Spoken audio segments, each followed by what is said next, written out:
Good morning. It's 5 o'clock, and I'm Joan Jones with your top stories. We've got a mix of clouds and sun for today, and our high going to 81 degrees. Now, thunderstorms are expected late this evening into tonight. Stefano says, however, we are not looking at the possibility of tornadoes for tonight. Direct peace talks between Israel and Lebanon at the ambassador level will be held at the White House. That's according to a U.S. official talking with ABC News. But what about the talks between the U.S. and Iran? The White House says there's no deadline, and President Trump says he won't be rushed to end this showdown war. In the Strait. President Trump announcing he has ordered the military to, quote, shoot and kill any Iranian boats that may be laying mines in the vital passageway. The U.S. is also enforcing its own blockade of Iranian ports. We intend to conduct the boarding of your vessel, stopping tankers from coming or going. It comes after Iran flexed its own muscles. Iranian state TV broadcasting produced video claiming to show masked soldiers boarding a commercial cargo ship, guns in hand. ABC's Mary Bruce reporting there. The final session of the state legislature, and lawmakers got some measures over the finish line just in time yesterday. One bill that did pass allows Tennesseans to use deadly force to protect their property if they believe they had no other option and if there's a serious threat to human safety. Memphis Democrat Justin Pearson not happy with this. The reason that we were taught you don't kill people over property is because they are not putting at risk an innocent human life. What this legislation seems to be doing is lowering that threshold significantly and substantially. The bill eventually did pass both houses. It's headed to Governor Lee's desk for signature. He, by the way, made one last appearance at the State House for this session before it ended, gaveling out last night before passing bills that also make posting the 10 Commandments at schools optional, not mandatory like some had wanted. And also when it comes to English-only driver's tests, lawmakers settled on allowing that test in their native language when they first move here, but then they'll have to take it in English after 3 years. Market numbers brought to you by Beacon Capital Management, online at beaconcm.com. Major market indexes fell Thursday, sliding back from recent highs. The Dow was down 181 points at close. The S&P 500 fell 30, and the Nasdaq lost 219 points. IBM, Salesforce, and Tesla shares lost value, dragging markets down. Tesla trading lower over concerns about how much the electric vehicle maker is spending to build factories.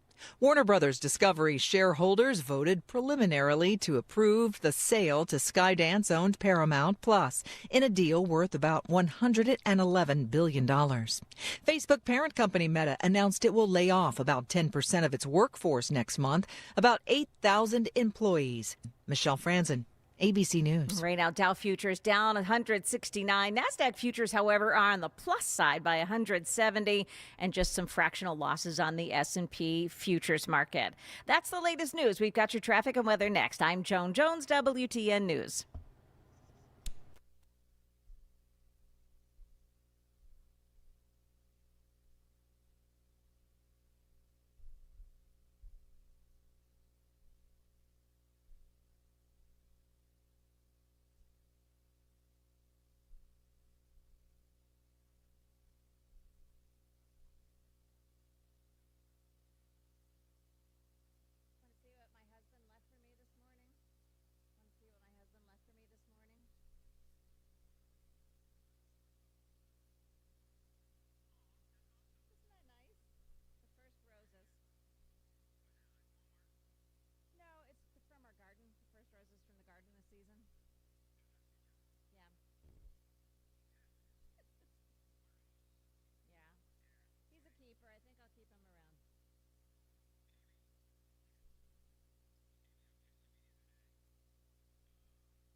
Yes.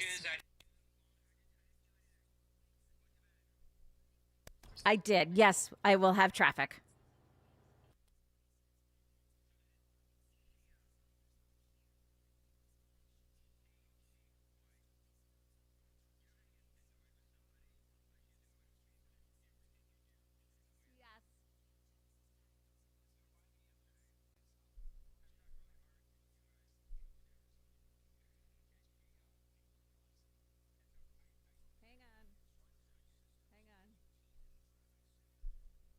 All right, so we have the paving project continuing on 24 this morning. It's through the Smyrna area.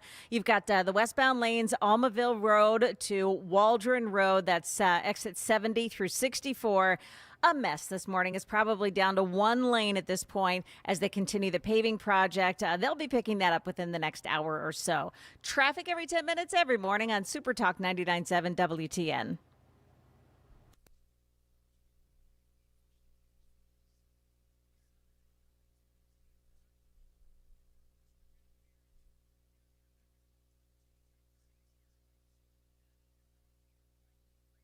Yes.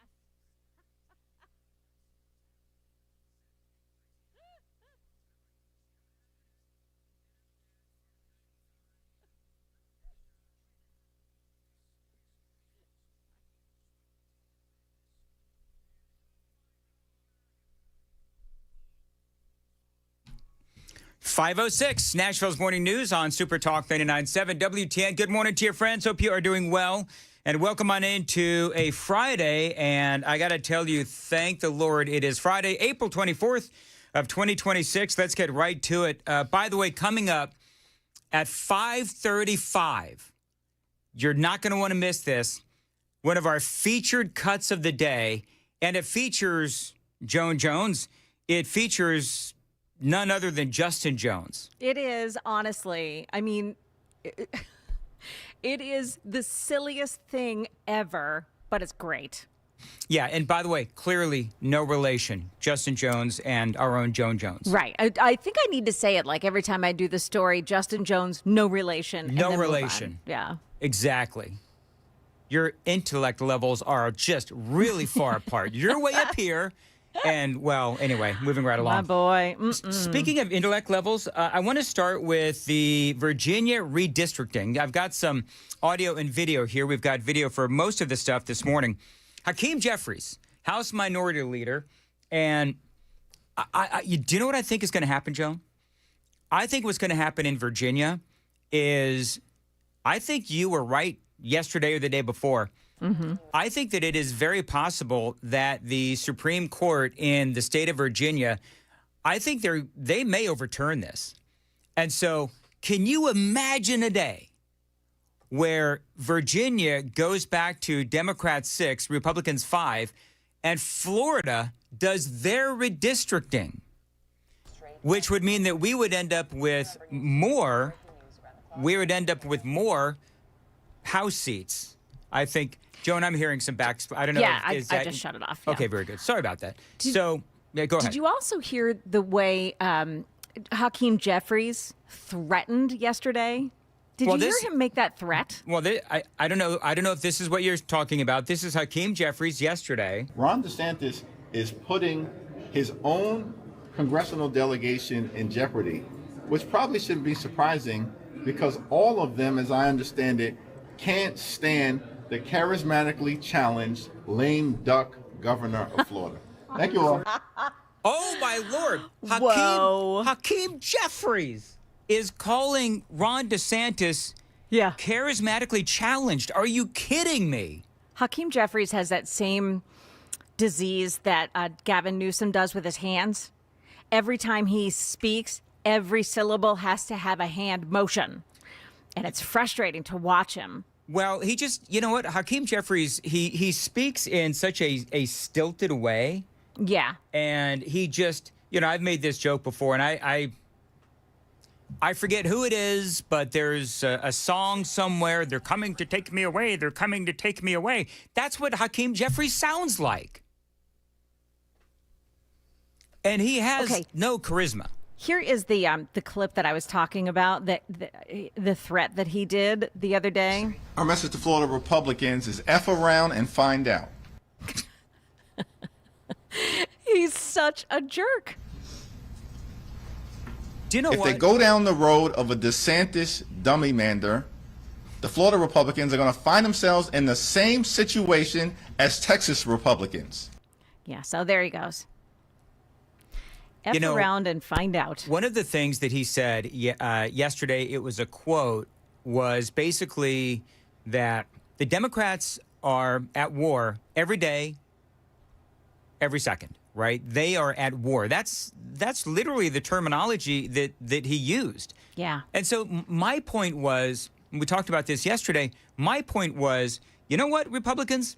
You need to be as vile and combative as Hakeem Jeffries. Yes. So if this is war, and Hakeem Jeffries is declaring war, they've already declared war. Well, then, John Thune, do what you need to do to get the Save America Act passed. Because if you're going to take Hakeem Jeffries at his word, if you're going to take the Democrats at their word, then you know what? We are already at war, and what will they do when they have the majority in the Senate? They will eliminate the filibuster. Yep. That is what Hakeem Jeffries essentially is saying. So come on, Republicans. Get it together. Get some testicular fortitude for the love of all that is holy.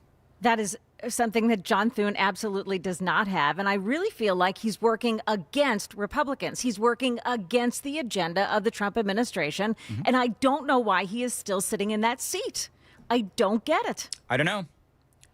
And, you know, Donald Trump has come out. He said, oh, John Thune's a great guy, et cetera. I now, know. The question is, because this is a legit debate. Do the Republicans have enough support in the Senate to actually eliminate the filibuster? See, that's the thing, is John Thune will say, well, we don't know if we have enough votes to eliminate the filibuster. But here's the thing. Bring it to a vote so that we can get everybody on the record. That's the thing. Yeah. So for me, when we are sitting here in a year and the Democrats, if they get control of the Senate and if they ultimately eventually end up eliminating the filibuster, and we're all sitting around as they go ahead and incorporate all of their, no voter ID kind of laws, and they're going to nationalize elections, and there's no signature verification, no way to figure out who the hell is voting, and they're able to cheat their way to, the majority in the Senate, in the House of Representatives, and eventually the White House. We'll just be sitting around saying, oh, well, I guess probably we should have done what we should have done when we had the opportunity to do it. But John Thune wouldn't let us. Doesn't it feel like we're always there? Like we're always the ones that are behind the eight ball. What is it with the Republicans? Why can't they be vicious and go after things the way that the Democrats do? It's crazy. It's just crazy to me. Well, this is why Republicans ultimately end up getting, what is it, Chris Hansen? Is it black-pilled? Black-pilled, yes. So black-pilled Republican is basically somebody who gets frustrated with their own party, with the Republican Party.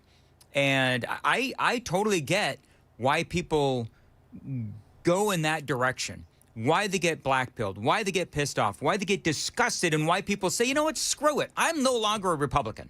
Mm-hmm. I'm an independent because I don't want to be affiliated with, these idiots in Washington, D.C. I can totally see why somebody would say, yeah, you know what, I'm an independent, I have conservative values, but there's nothing that I identify with as far as the members of the Republican Party in the Senate or the House of Representatives. I totally understand why people do that. Now, the redistricting efforts continue to be a focal point on this Friday.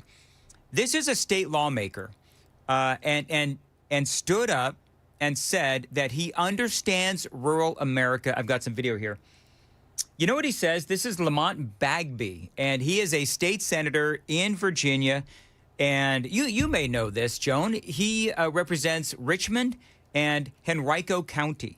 Now, if you know anything, I used to live in Richmond. So if you know anything about Henrico, you know that is one of the most populous counties in the state of Virginia. But I want you to listen to what this guy says. Is he a Republican or a Democrat? He's a Democrat. Okay. He's a state lawmaker in Not Virginia. Familiar with him. Mm-hmm. Well, you will be. Listen to what he's. First of all, real quick, Joan. Anything going on in traffic? Just that paving project on 24. So got to watch it. 24, the westbound lanes, the usual spots in the Smyrna area, down to one lane at one point. They're probably picking it up at this point in the morning. Just be careful there. All right. So real quick. So dude says that he understands rural Virginia. You know how he understands rural Virginia? Because when he was a kid, Joan, he watched the Dukes of Hazzard. Oh, my gosh. This is what he says. And listen, I almost took issue with the other side saying that we don't understand. But I grew up watching the Waltons. I grew up with Opie. I even watched the Dukes of Hazzard. I think I know a little bit about rural America. So, was he serious or was he joking around? Because that sounds like see, that's the insincerity. thing. He's not laughing. Like, he's not laughing. He's not giving any indication. Now, you can hear other people within the state legislature who are laughing. Yeah. I don't know, though. Can you imagine, though, if I were a state lawmaker or any kind of a white state lawmaker who said that they know all about the inner city because they watched Sanford and Son or Chico and the Man?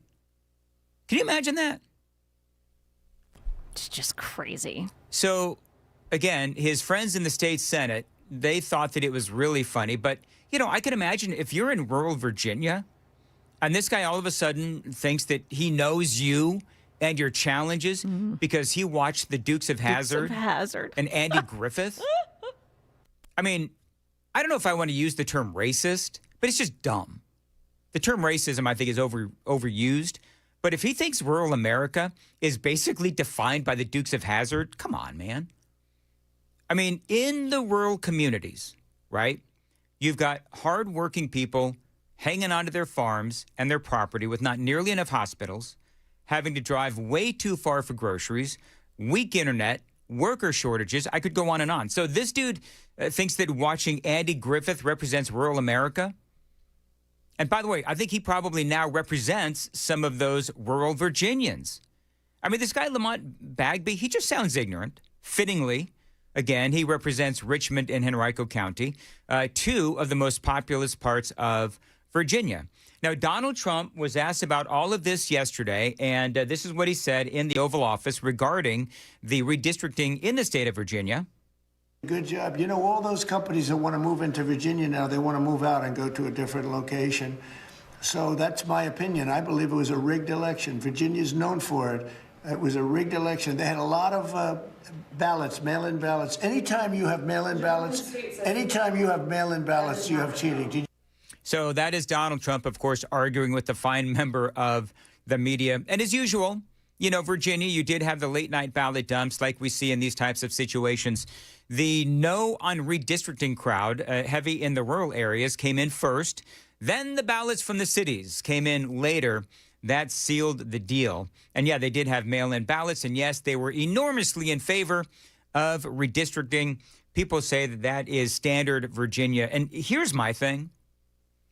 And Joan, this goes right along the lines of what we were just talking about with Hakeem Jeffries, is that if the Republicans are going to claim cheating, number one, they've got to prove it. Or, as I've been saying for years, they need to get better at cheating, better than the Democrats. That's the bottom line. Meantime, a guy named Ken Cuccinelli was the Attorney General of Virginia. He says the Virginia Supreme Court is going to reject this outright. We'll have to wait and see. My basic reaction is that I appreciate lower court wins, but the Virginia Supreme Court is going to decide this. There's a reason the Supreme Court held off until after the vote. Over 100 years of Virginia legal precedent says that the vote in a referendum is part of the legislative process. It's analogous to a governor signing a bill. You don't sue on a bill that hasn't passed yet. So what they've done here in terms of timing is very much in keeping with the Virginia legal history. What isn't in keeping with Virginia legal history is how this General Assembly has so blatantly ignored the requirements of the Constitution to amend the Constitution. So I think it's highly likely that this will be overturned probably in May. And he also believes that it'll be 7-0. So he thinks that the Virginia Supreme Court will just go look at this and they'll say, yeah, there's no way. Here's what they did. So real quickly, in Virginia, and how they broke the Virginia Constitution. They say specifically, the amendment calling for redistricting was made during a special legislative session that was meant for budget matters. That broke procedural rules. That's number one. Number two, Virginia law requires a constitutional amendment to pass in, wait for it, 2 consecutive legislative sessions. That didn't happen here. And, those 2 sessions have to be separated by an intervening election, they say. So that is number 2. And number 3, they also have to have a 90-day public notice requirement that many say that 90-day public notice, it was ignored. And, of course, as you and I, Joan, have discussed, the ballot language was misleading as well. We talked about that in the last couple of days. So those are some of the reasons why Ken Cuccinelli, who, is a Republican from the state of Virginia, he used to be the Attorney General, and that's why he says that he is confident that the Supreme Court will ultimately decide in their favor. Can I say just one more thing real quick? Is that, and I respect the heck out of Donald Trump, you all know that, but he's screaming that there was cheating. I don't know if there was cheating, whatever. But, the Republicans really dropped the ball in this, right? I mean, I think Chris talked about this, where the Republicans were outspent 3-1 in the state of Virginia. You had the people that wanted the redistricting, the Democrats, right? And so they spent something like, 60-something million dollars? And the Republicans didn't spend nearly that. The Republicans spent, I don't know, maybe right around $20 million.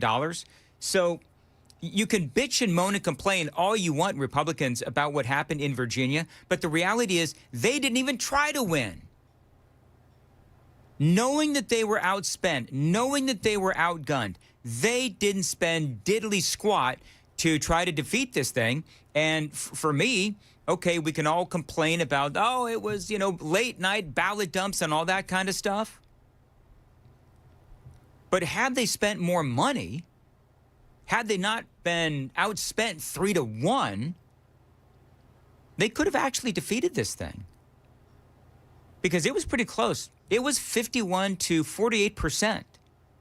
And with the Democrats spending at levels of 3-1 over the Republicans could have won this with the proper investment. Now, in Florida, if they ultimately end up in Florida, if they end up doing a mid-decade redistricting there, and the Virginia Supreme Court says, no, you broke way too many laws, then ultimately the likes of Hakeem Jeffries and all of these snide Democrats in Virginia, they'll have to eat a lot of crow. It is 5:23. Yes, Joan. Before you go on, you have to take note of how sweet this must be for Ken Cuccinelli, who at one time was the former Attorney General there in I guess Virginia. Virginia, right. So I don't know if you followed this, but last year, this state, see, the Democrats really hate him. The state the Democrats decided that they would file a lawsuit against him and a bunch of other people who were appointed by Governor Glenn Youngkin to the boards of some of the state schools, the state universities. And a judge ultimately decided that they had to be removed.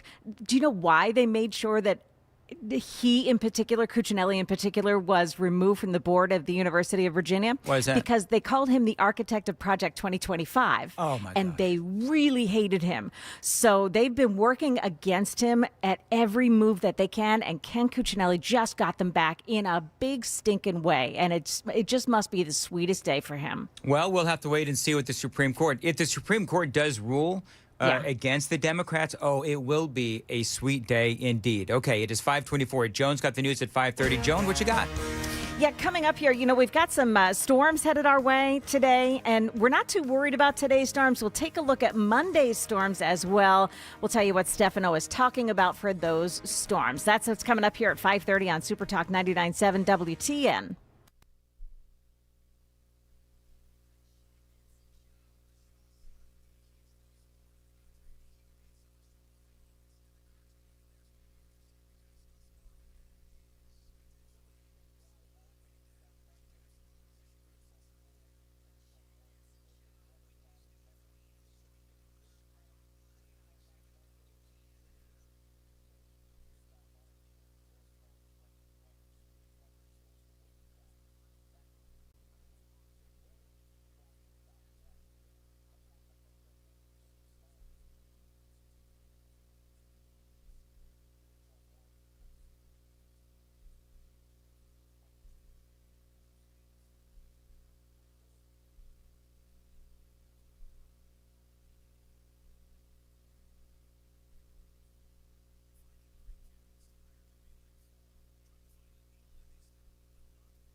527, Nashville's Morning News on Super Talk 99.7 WTN. Good morning to you, friends. Hope you are doing well, and welcome on in.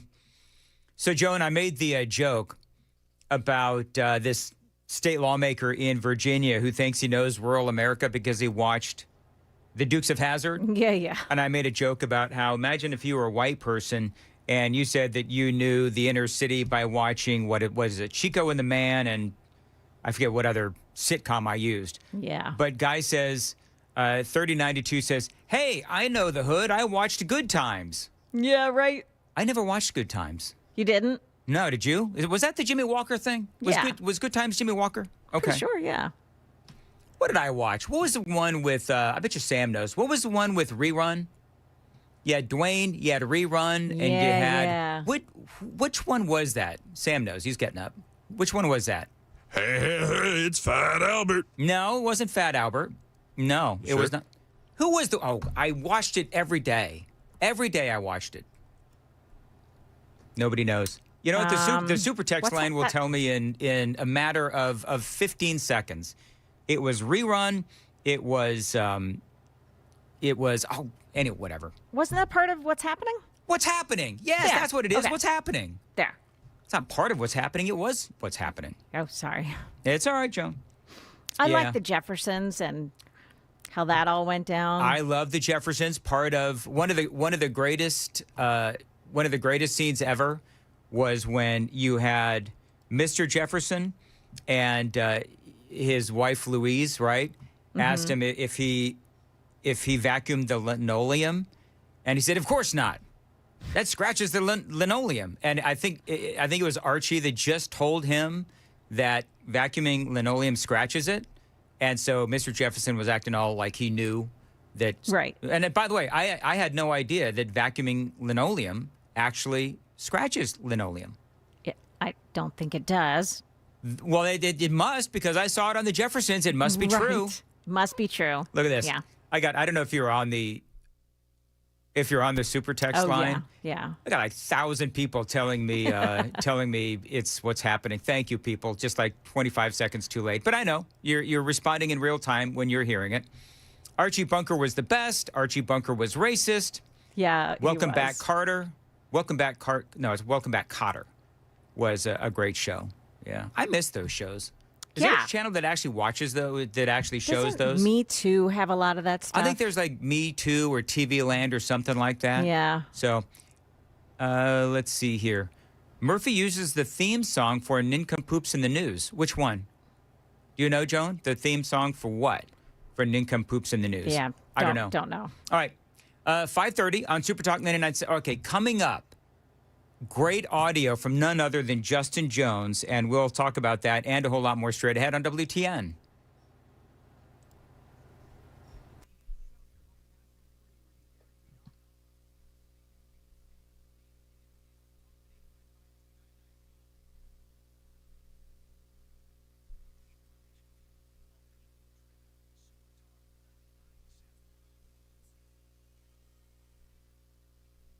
Good morning. It's now 5:31. I'm Joan Jones with your top stories, and we're hearing that there is a problem this morning at 40 eastbound at Old Hickory Boulevard. Looks like traffic may be coming to a stop in that area. An accident, a large police presence.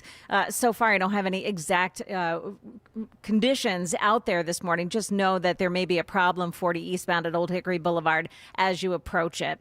We've got some thunderstorms headed our way today. It is starting off as a mix of clouds and sun and a high of 81. And then those thunderstorms arrived late in the afternoon into this evening.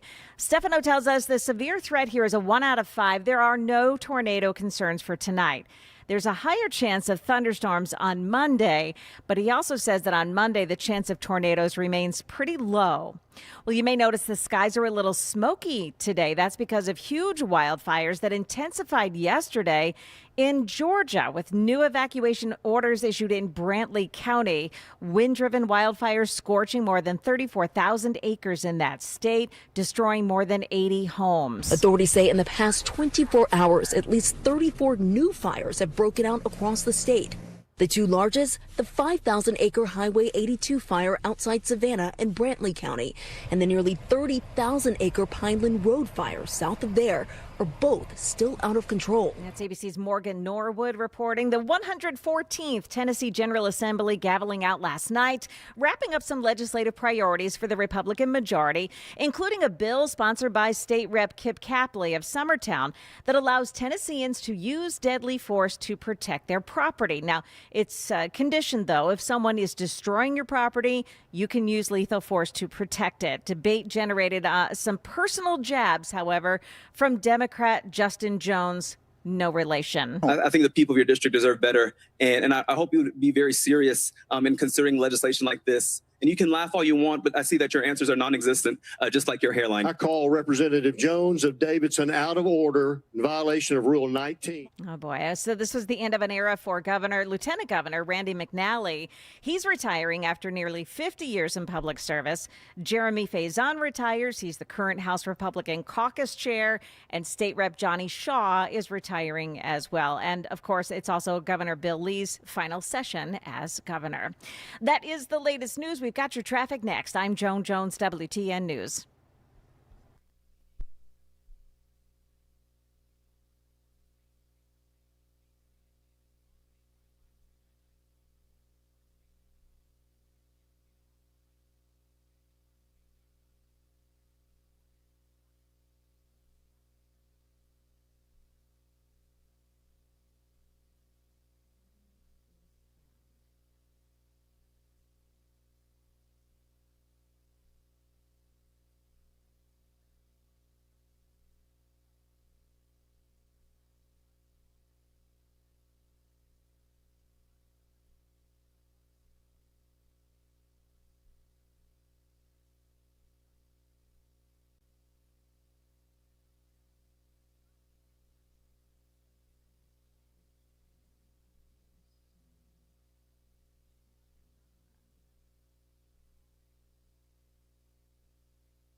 Got it.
Okay, so there is a problem. I know a little bit more about this now on 40 eastbound in Davidson County near mile marker 220.8. So mile marker 221 area.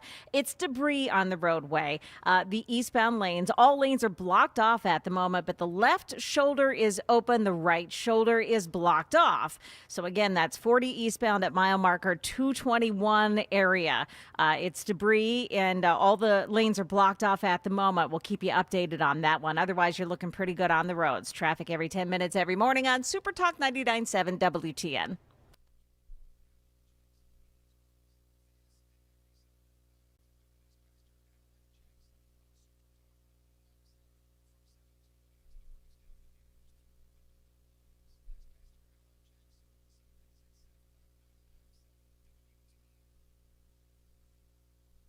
.537 Super Talk 99.7 WTN. Good morning to you, friends. Welcome on into a Friday. Joan, real quickly, just so I can get this in. U.S. military developing plans to target straight defenses. So remember yesterday I spoke to General Richard Newton. One of the things that I asked him, because you and I were talking about this, okay, so why can't we just, if we have the ability clearly to sink the naval forces of Iran, why are we allowing them to, close the Strait of Hormuz? Why can't we just, use our forces? And if they've got a ship that is blocking the Strait of Hormuz one way or another, then sink the damn thing. Yeah. Well, apparently, and Newton said, well, yeah, that is something that they're probably more than likely looking at doing. They're probably game playing that out. And, now apparently CNN reporting U.S. military developing plans to target straight defenses. So, yeah, if we can open up the Strait of Hormuz by simply sinking Iran's ships, then that's what we need to do. Doesn't help with the mine problem, but at the very least, we'll be able to be one step closer to being able to reopen the Strait of Hormuz. You played go ahead. I'm thinking about the reaction from the Democrats. Like, you have to game it out in your head how the Democrats are going to approach this once it happens.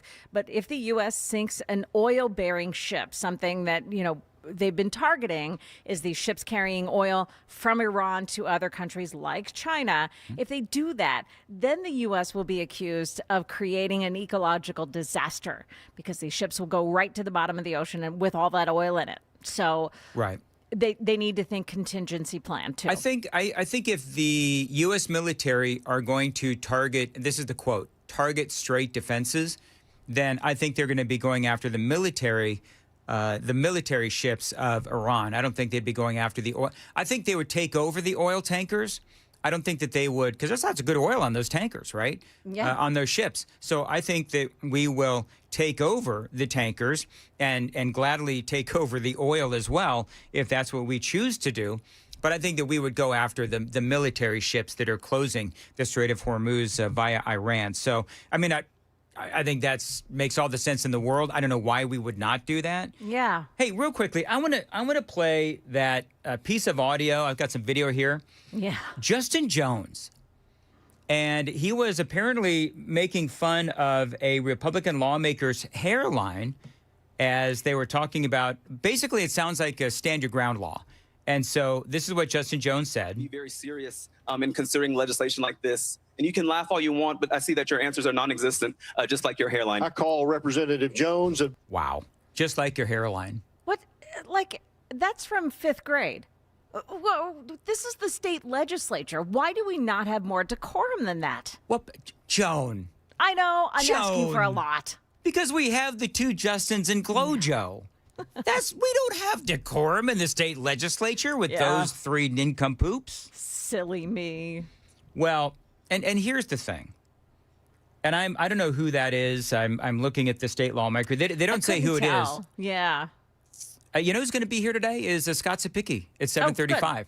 So I can ask him who is the hairline challenged Republican that Justin Jones was targeting. But, here's the thing is that this lawmaker can wear a toupee. This lawmaker can shave the dome like I did. He can get some sort of hair transplant surgery.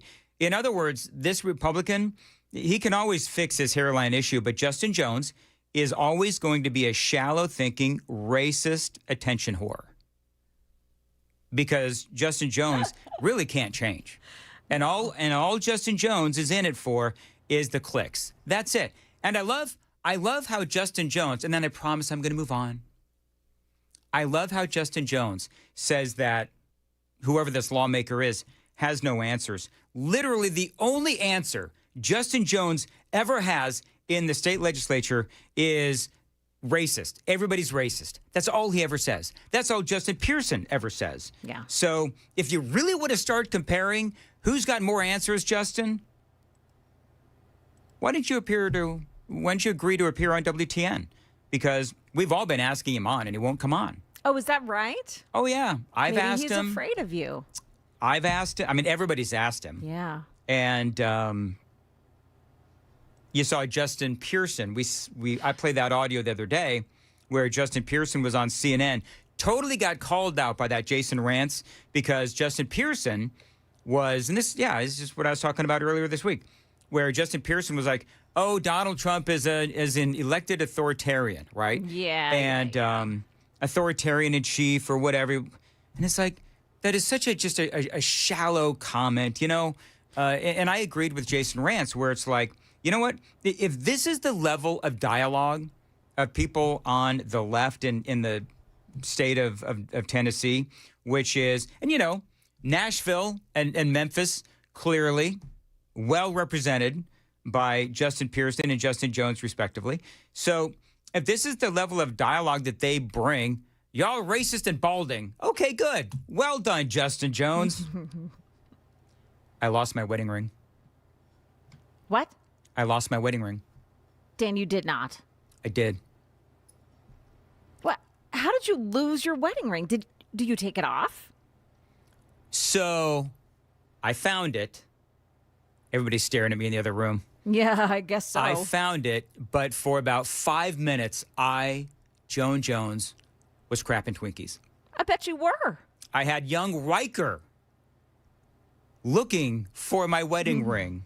So we have this tarp, and it's the cover of my pool, right? So, you know, it's end of the season. We're throwing it away. It's real cheap, and but to get this thing into a bag so that my, you know, you want to talk about authoritarian? The people that take our trash, they have turned into authoritarians because last week they wouldn't take my pool cover because it wasn't in a bag. So now I had to put it in a bag. But to put it in a bag, I had to roll it up into, you know, it's like if Goliath was smoking a blue joint. That's what this thing looks like. Oh my gosh. I had to like just roll it up really tightly and then get it into a big old, you know, garbage bag. Well, somewhere, as I was rolling that thing up really tight, I've lost some weight. My wedding ring came off as I'm rolling it.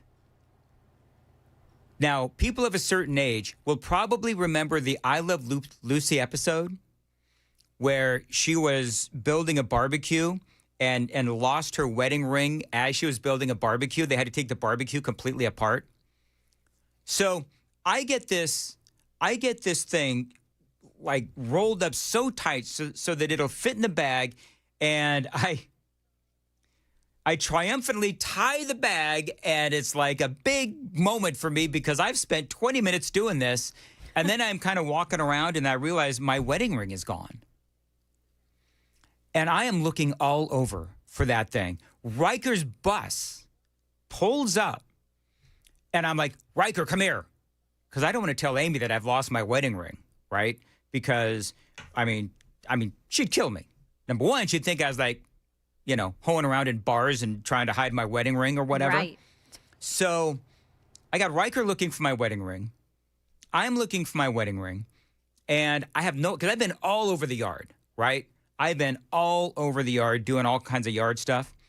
And so finally, I told Riker, go tell your mom I've lost my wedding ring. So Amy and Riker both come out.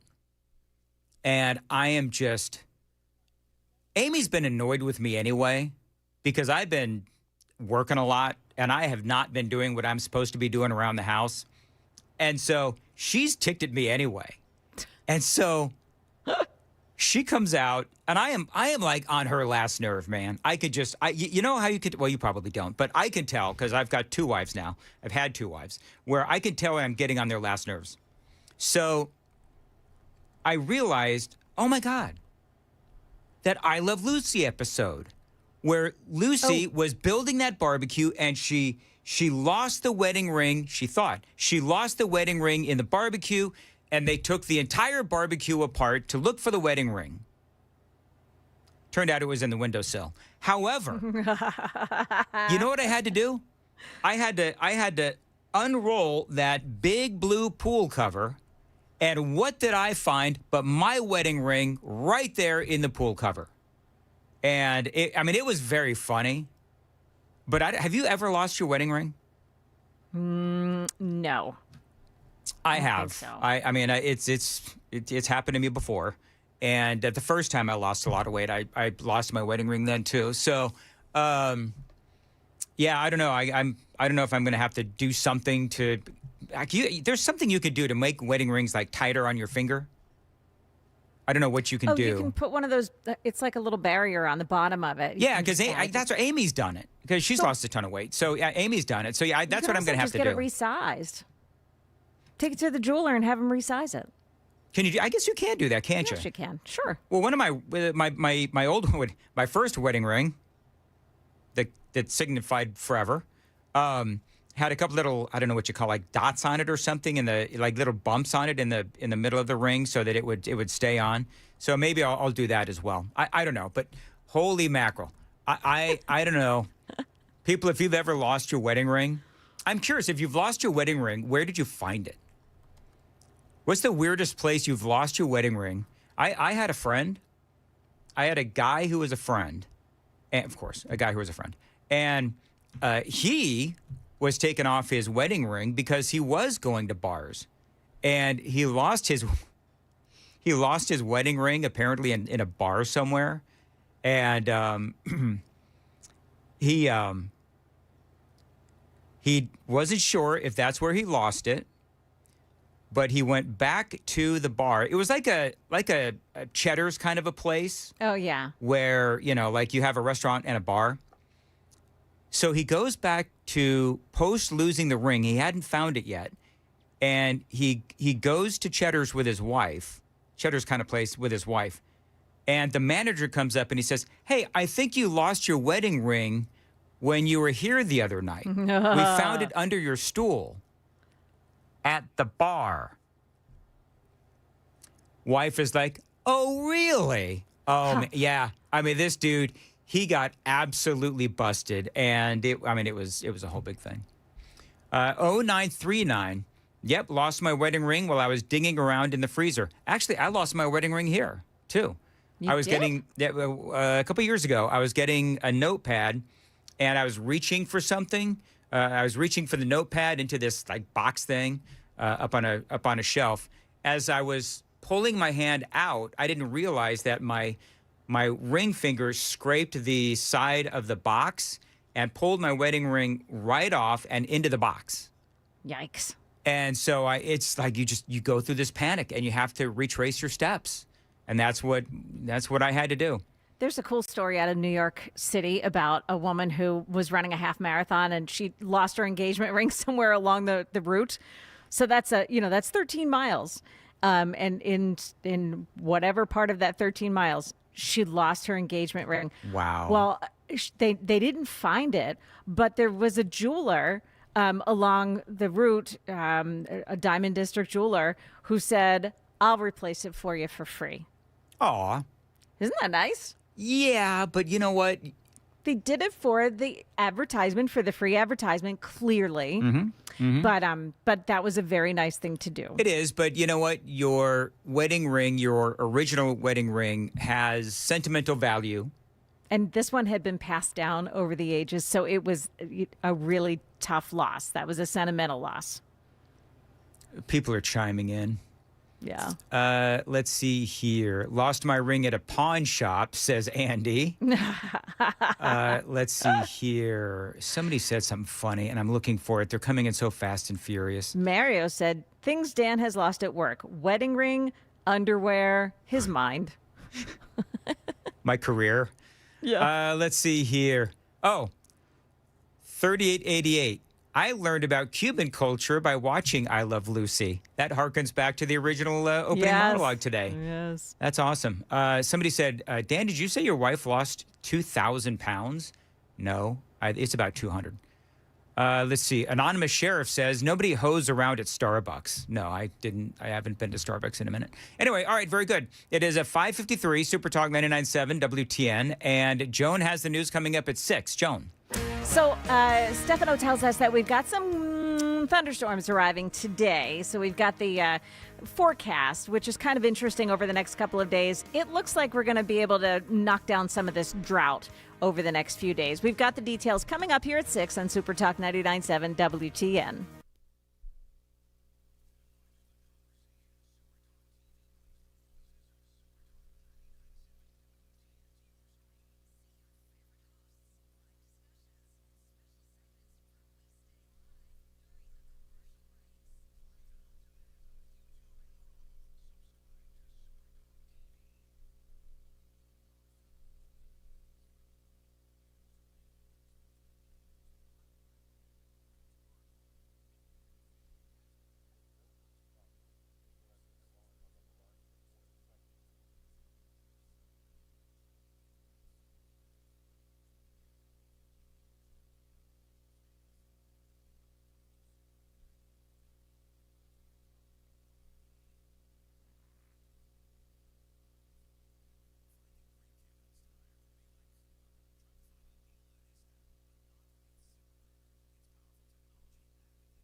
.555 Super Talk 99.7 WTN. Super Text line is open. 615-737-9986. 615-737 WWTN. This whole thing with the Southern Poverty Law Center, Joan, has turned into some very interesting topics of conversation. So apparently Sam is telling me that online there is a conversation about how Tucker Carlson and Candace Owens have both been put on or have been accepting money from the Southern Poverty Law Center to flip conservatives. Now, I don't know if that's true. What? Listen. Well, that makes sense. It does make sense, though, because Candace Owens, how many times have we talked about Candace Owens, Tucker Carlson, and about how they literally completely flipped. And in my opinion, went insane. Not only did they flip, but they went insane. And so it wouldn't, I'm just telling you what the internet rumors are. I have no idea if any of this is true. Maybe Candace or Tucker will address this. Tucker, just the other day, and by the way, if you think about Tucker, Candace, you got Nick Fuentes, who is another one who, he's Nick Fuentes, a white nationalist, right? People know who he is. And he is an internet, social media star, has a webcast, all those things. But he is a white nationalist. And so he has been, I don't know if you know this, Joan, but Chris was telling me, he probably talked about this yesterday during his show. Nick Fuentes has completely disappeared from his show. in the last couple of weeks. And so people have always thought that Nick Fuentes, I guess, was a Fed. I have no idea about these people. I really don't. But given the fact that he has disappeared, it looks a little sus. Now, Candace Owens and Tucker Carlson, you talk about what the Southern Poverty Law Center and what they've been, caught doing, which is basically funding these groups that they've been claiming that are, hate groups. And the reason why they're doing that, as the story goes, is so that the hate groups will continue to hate, so that the Southern Poverty Law Center would have something to criticize, right? It makes them more relevant. So the bigger, more funding these hate groups get, it makes the SPLC more relevant as they fight these groups. And so the SPLC is giving these groups money. It is mind-boggling if this ultimately ends up to be true. But, Tucker the other day, somebody asked me if I was going to talk about this, and I didn't, because I don't find Tucker all that interesting anymore, and I don't find the things that he says all that interesting. But he went on this whole sort of, because I know what he's going to say. He went on this whole groveling apology. I don't know if you saw this, but he went on this groveling apology, basically apologizing for recommending and campaigning for Donald Trump and recommending Donald Trump to folks. And he says, I made a mistake. This is something that I'm going to have to live with for my entire life. And I apologize. Which just doesn't make any sense to me whatsoever. If that's what he wants to do, that's all fine, well, and good. But the question is, and I'm going to air quote this, is the internet right?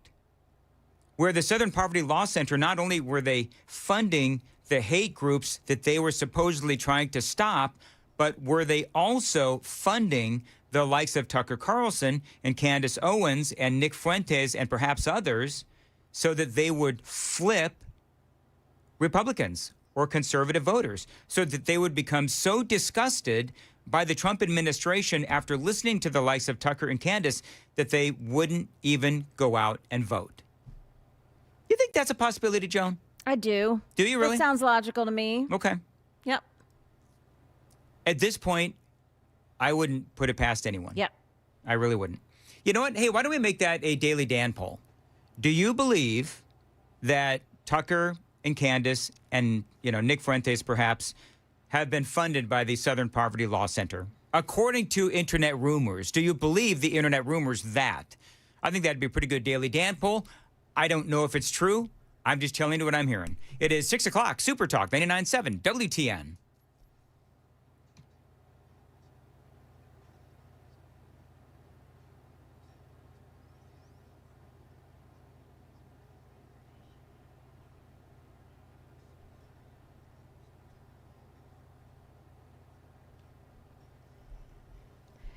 Good morning, 6 o'clock on the button, and I'm Joan Jones with your top stories. It may get a little stormy around here today, specifically this afternoon and early this evening. Stefano DiPietro at Channel 4 telling us the storms will contain lots of rain today. We're not expecting severe weather, though, out of this line of storms. There could be some more rain during the weekend, and of course, we really need that. And then on Monday, there's another round of thunderstorms headed our way. Monday's severe weather risks are a little more elevated, more likely we get heavier rainfall, elevated risk for strong wind gusts, hail and tornado threats remain low, but they are not necessarily zero. Monday's storms, by the way, arriving in the overnight hours. We're going to keep an eye on this as it approaches. The final legislative session for Tennessee lawmakers, and one of the bills that passed both houses is one that could help save lives. WSMV4's Holly Thompson. It would require state-run insurance companies to cover biomarker testing. So that's for people with cancer or for the purpose of diagnosis. This can include blood work, body scans, and biopsies. The governor signs it. It would take effect next January. An American soldier living in the capture, who was involved in the capture of Venezuelan President Nicolas Maduro, has been arrested. The Department of Justice saying that Army Master Sergeant Gannon Key Van Dyke placed $33,000 in bets on the prediction site Polymarket in the days before President Trump announced Maduro's capture. Those bets netted him more than $400,000. The indictment is vague on the details, but it does include this note that Van Dyke had a photo on his Google account that showed him on the deck of the USS Iwo Jima. That's the ship Maduro was removed to after his capture. And in that photo, Van Dyke was wearing military fatigues, holding a rifle alongside other service members, kind of suggesting the nature of his involvement in this. That's ABC's Peter Haralambos. Market numbers brought to you by Beacon Capital Management, online at beaconcm.com. With no peace talks between the U.S. and Iran on the horizon, oil prices are moving higher. Brent crude futures, the worldwide standard, surpassed $106 a barrel overnight. The national average for a gallon of gas is $4.05. The stock market, meanwhile, closed in retreat Thursday. The Dow Jones lost 179 points to close at 49,310. The S&P gave up 0.4%. The Nasdaq Composite 0.9. Care for a little nostalgia with your breakfast?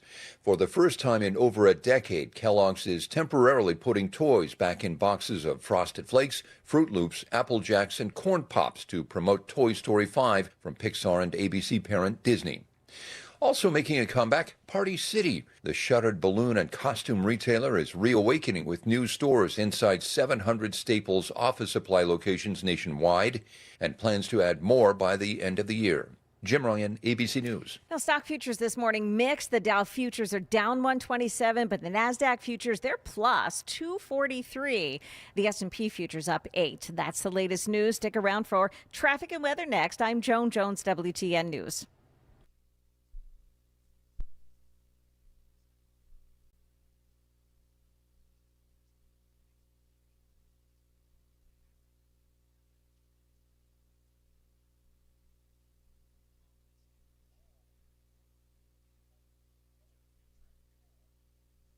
Thank you.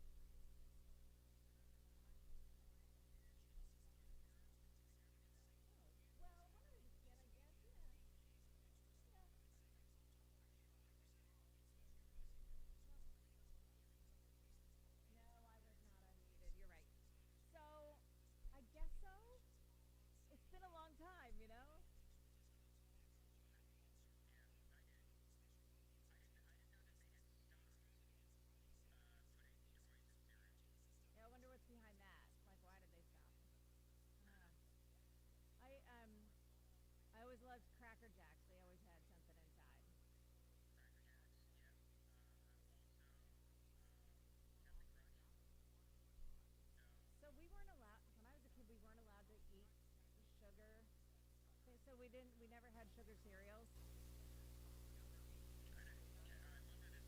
Okay. Yeah.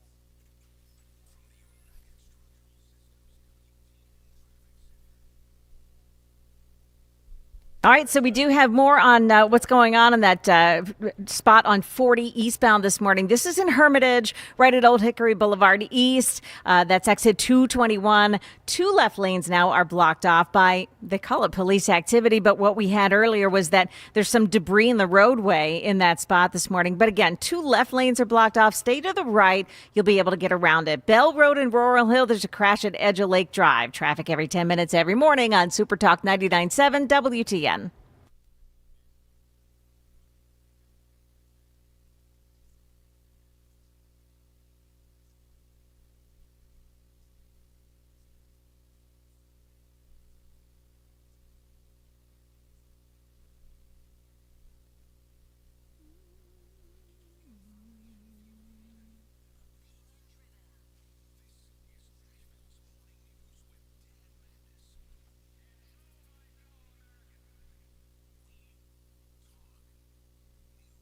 6:06 on Nashville's Morning News on Super Talk 99.7 WTN. Super text line is open, 615-737-9986. We do have all the latest from Iran coming up. I heard one of your stories, though, Joan, where I guess, is it Kellogg's that are going to start putting toys back in the cereal box? I think it's Kellogg's, yeah. So yeah, isn't that crazy? I didn't know they stopped. Right. When did this world stop having fun? Well, because of the litigious nature of Americans, I'm sure that there were lawsuits that were filed against, toys choking a kid or not being appropriate for that group or whatever. There's so much that the cereal makers, I'm sure, just decided that it wasn't worth the risk to continue putting toys in. Do you remember I don't know if I've ever told you this, but my nickname as a kid, do you know what my nickname as a kid was? No. Danny the Dinosaur. Now, everybody's laughing. I was like 7, whatever. Yeah. Anyway, I loved dinosaurs. And so I don't know which cereal it was, but there was a cereal that had dinosaur tokens, like little coins that were dinosaurs. So your story reminded me of just the greatness. My dad would get so mad at me because he would buy the cereal. I think it was like, I looked this up, Dino Pebbles maybe? I don't know. Oh, wow. But my dad would get so mad at me because, when you're a little kid, 7, 8, 9 years old, right? I mean, your hands have been everywhere. So my dad would get so mad at me because, and my mom would too, because we would get the cereal and then I would just start digging my dirty, grubby hands into the thing, into the box to find the coin. And my dad would get so mad because, he was, a man of unfortunately for my dad, he ate a lot of sugar. He was a man of a certain size. He was very large. And so he would, eat the sugary cereal that I would eat. And he would get so mad because, he knew where my hands had been. And so, son, you ruined a perfectly good box of cereal. And I'm sitting there and I'm all happy that I've got my little dinosaur tokens. I had those for years. And I remember when I heard your story, I bet you people all across Middle Tennessee, when they went back in time to, whatever their favorite toy that they got from their favorite cereal. I probably didn't even like the Dino Pebbles because, I don't know. I was more of a Cocoa Pebbles kind of guy. But, I bet you there's a lot of people that remembered their favorite cereal toy. Did you have one? My parents didn't let us eat sugary cereal. So, we could have Frosted Flakes, but they weren't the coated Frosted Flakes. And we could have, Raisin Bran, but we weren't allowed to eat the cereal that had sugar. So we never, killjoy at the morning. I was gonna say, boy, you're all right. So when you were raising your kids, did you allow them to have sugary cereal? No. Sugar is evil, Dan. Sugar is evil. Wow. But that hasn't stopped them since. Like now they eat sugar. They righted the ship, did doesn't. Yeah. By the way, we did eat Cracker Jack on occasion. Like you could get that at the ballpark. Sure.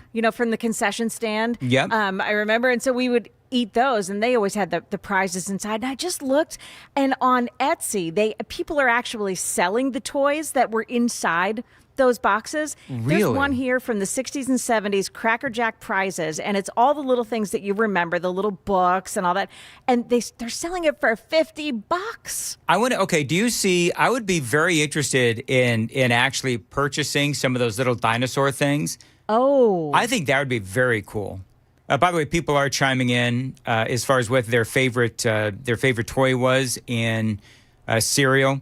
I guess, oh gosh.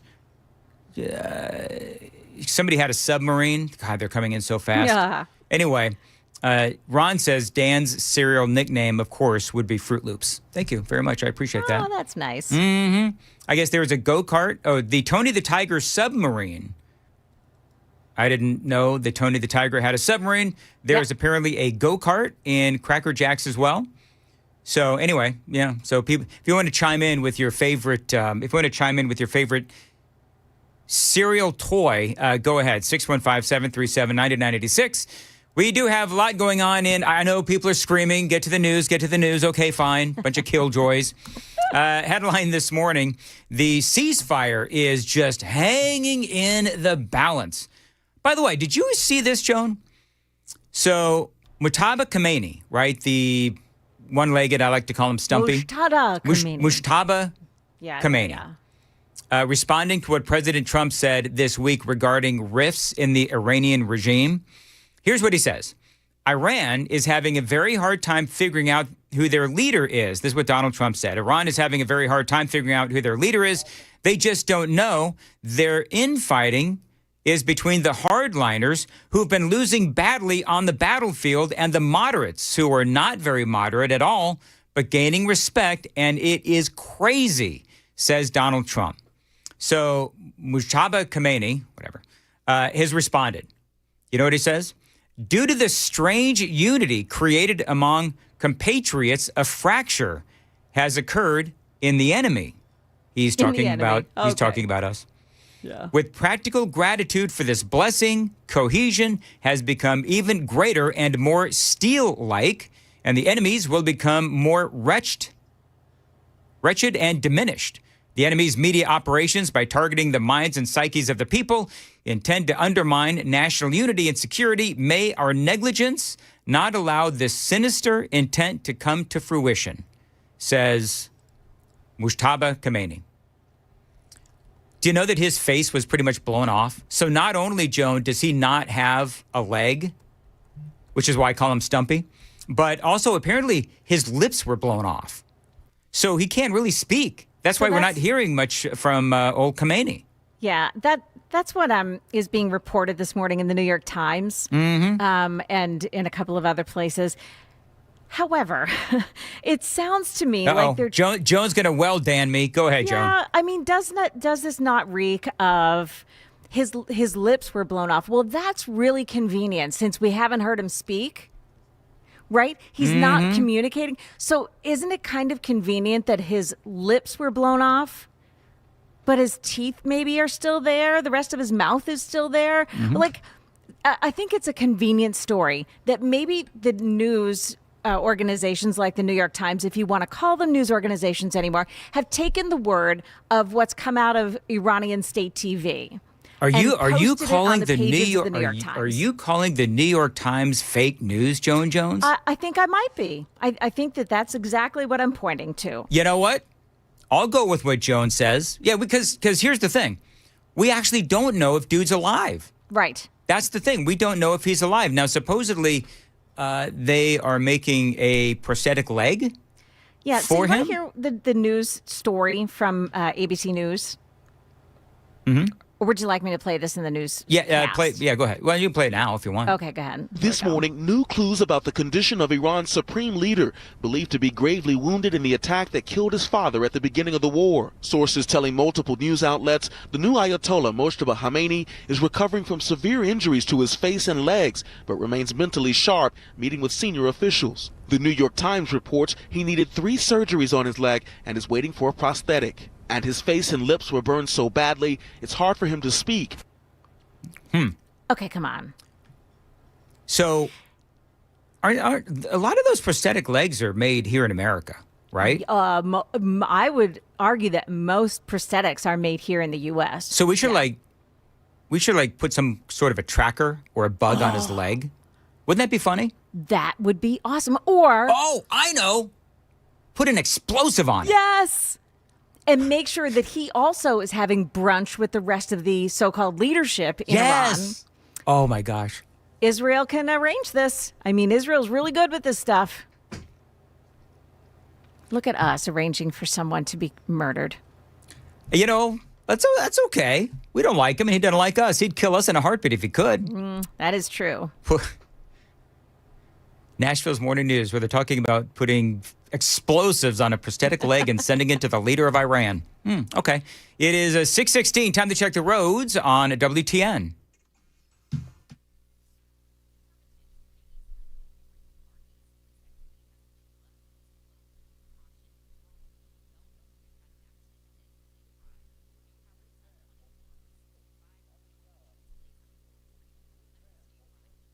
All right, very good. As far as your weather goes, partial sunshine, breezy, high of 83. Saturday cooling down to 76 with some afternoon showers and thunderstorms. Sunday partly cloudy and 81. Joan, when are we supposed to get that rain? Is that we're coming? We're going to get some this afternoon into this evening. Okay. Then it may rain through the weekend. And then on Monday, we'll have another round of the more, the gustier type thunderstorms. But again, Stefano says we really don't have much of an expectation of tornadoes either days. Very good. Thank you, Joan. Appreciate it. And yes, as you've been saying in your news, we definitely do need the rain. We do have some good news. The talks between Israel and Lebanon, they do continue.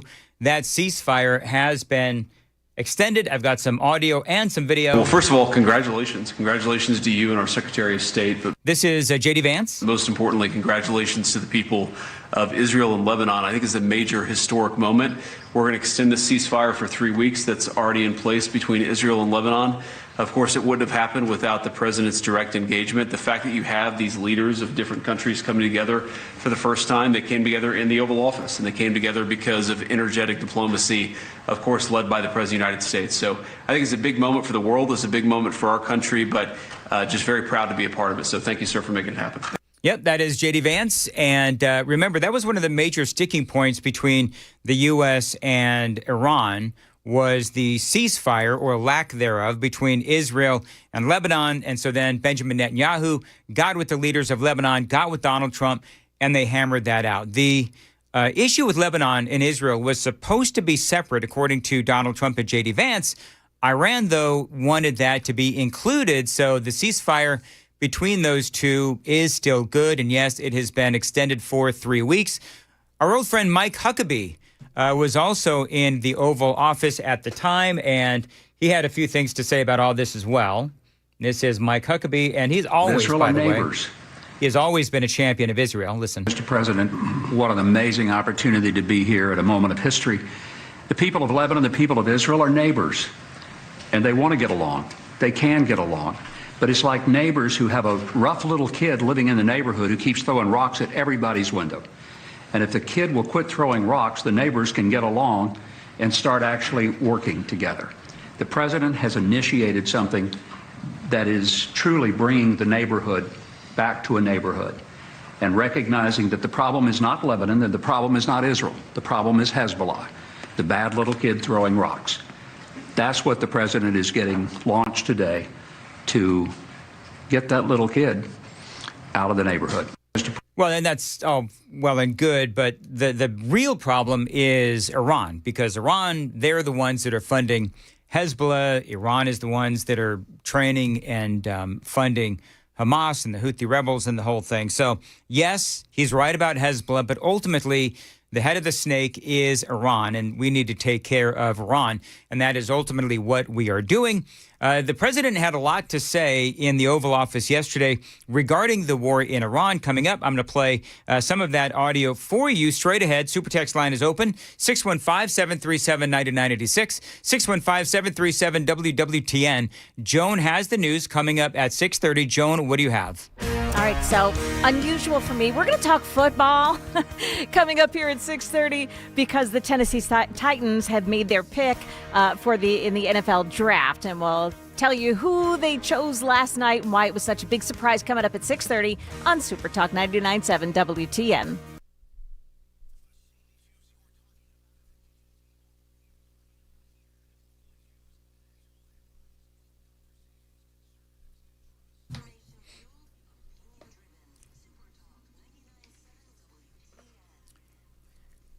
$6:21, Dan Mandis here. Mark Spain Real Estate. Skip the spring cleaning and sell your home hassle-free with the guaranteed offer from Mark Spain Real Estate. Now, the spring real estate market, it is in full swing. You can skip the hassle of listing your home on the market and sell on your terms with the guaranteed offer from Mark Spain Real Estate. No showings, no open houses, just a strong all-cash offer and close in as little as 21 days. Now, one of their clients, Caitlin, said working with Mark Spain Real Estate was so easy and they exceeded my expectations. She says it was a very competitive real estate market and they helped us accomplish our goals. She says, I would 100% work with Mark Spain Real Estate again. Now, Mark Spain Real Estate has been helping homeowners just like Caitlin sell their homes for 30 years. And yes, they have served over 72,000 satisfied clients. Don't worry about the inconvenience of selling your home. The guaranteed offer from Mark Spain Real Estate makes the home selling process seamless and stress-free. Find out what the guaranteed offer on your home would be. There's no obligation. Call them at 855-299-SOLD, 855-299-SOLD, or go to markspain.com to get a guaranteed offer on your home today. That's markspain.com and start packing.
Dan Mandis here for my friends at DT McCall's. If you need a lawnmower, you've got to pay attention to the next 60 seconds because at DT McCall's at their Lafayette location, they are still in the midst of their great Cub Cadet lawnmower sale.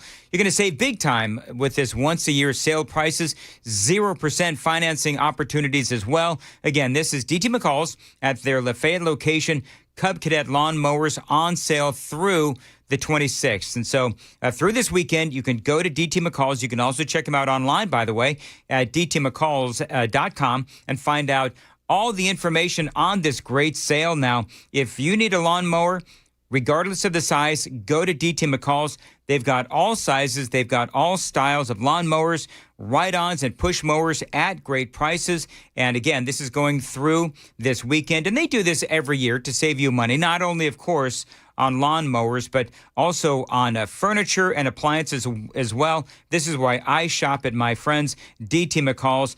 These folks at DT McCall's, great Tennesseans, great Americans. They have as many of their items made right here in Tennessee as possible. So keep it local, shop local, and shop at DT McCall's. Find them online. It's dtmccalls.com. That's dtmccalls.com.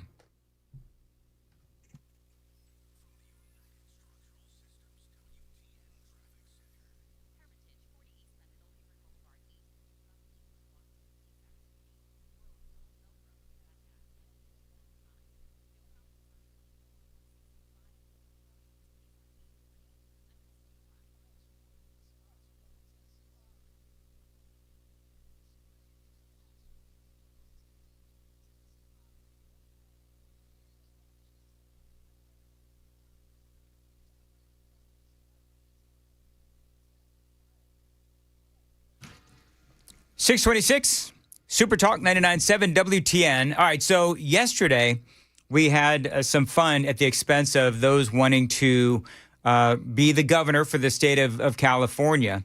And I've got some more audio from this only because, you know, it is so funny. In my opinion, it's funny. Other people wouldn't find this funny. But I do find it funny to listen to some of these answers from these radical progressives. I've got some video here. This is Katie Porter. And the question was, and I don't have a lot of time here, so I can't do much of a deep dive on this. But this is Katie Porter. The question is, what would you do? What is your opinion on schools and whether or not they should tell kids, they should tell the parents of kids who are non-binary? Listen to this. Ms. Porter, Toby from Costa Mesa wants to know, do you agree with schools not notifying parents if their child identifies as a different gender? You have 30 seconds. It is between a parent and a child when a child chooses to have that conversation. The job of our educators is to teach them to read by third grade. That is a really important benchmark to help them make the jump from Algebra 1 to Algebra 2, which opens the door to higher paying jobs. These are conversations for kids and parents to have with each other and their healthcare providers. This is not a role for schools to be policing personal decisions. Ms. Porter, so that is Katie Porter. You know, it's interesting, though, because when you have a child who is frankly being abused, then the school will step in, by the way, as they should. And so if there's a kid who is struggling with gender, of course the parents need to know. This is the insanity of the people on the left. And, you know, maybe I'll do this on Monday or Tuesday, but when you look at the absolute nonsensical nature of the actual policies of the leftists, whether they're the ones that want to be, you know, governor for the state of California, whether they want to be, you know, a congressperson, a senator, president of the United States, you go through all of their different policies. And I'm trying to think of one that would actually be considered a moderate policy. Can you help me out on the super text line? If you can think of, and even you haters, can you think of one policy amongst the Democrats right now that would actually be considered a moderate policy as opposed to men in women's bathrooms, wide open borders, soft on crime policies, which of course we see every single day? I'm trying to think of a moderate policy that they might have that the American people might actually agree with, and I'm drawing a blank, but maybe you can think of one. 615-737-9986. Got a lot more straight ahead. Super Talk 99.7 WTN.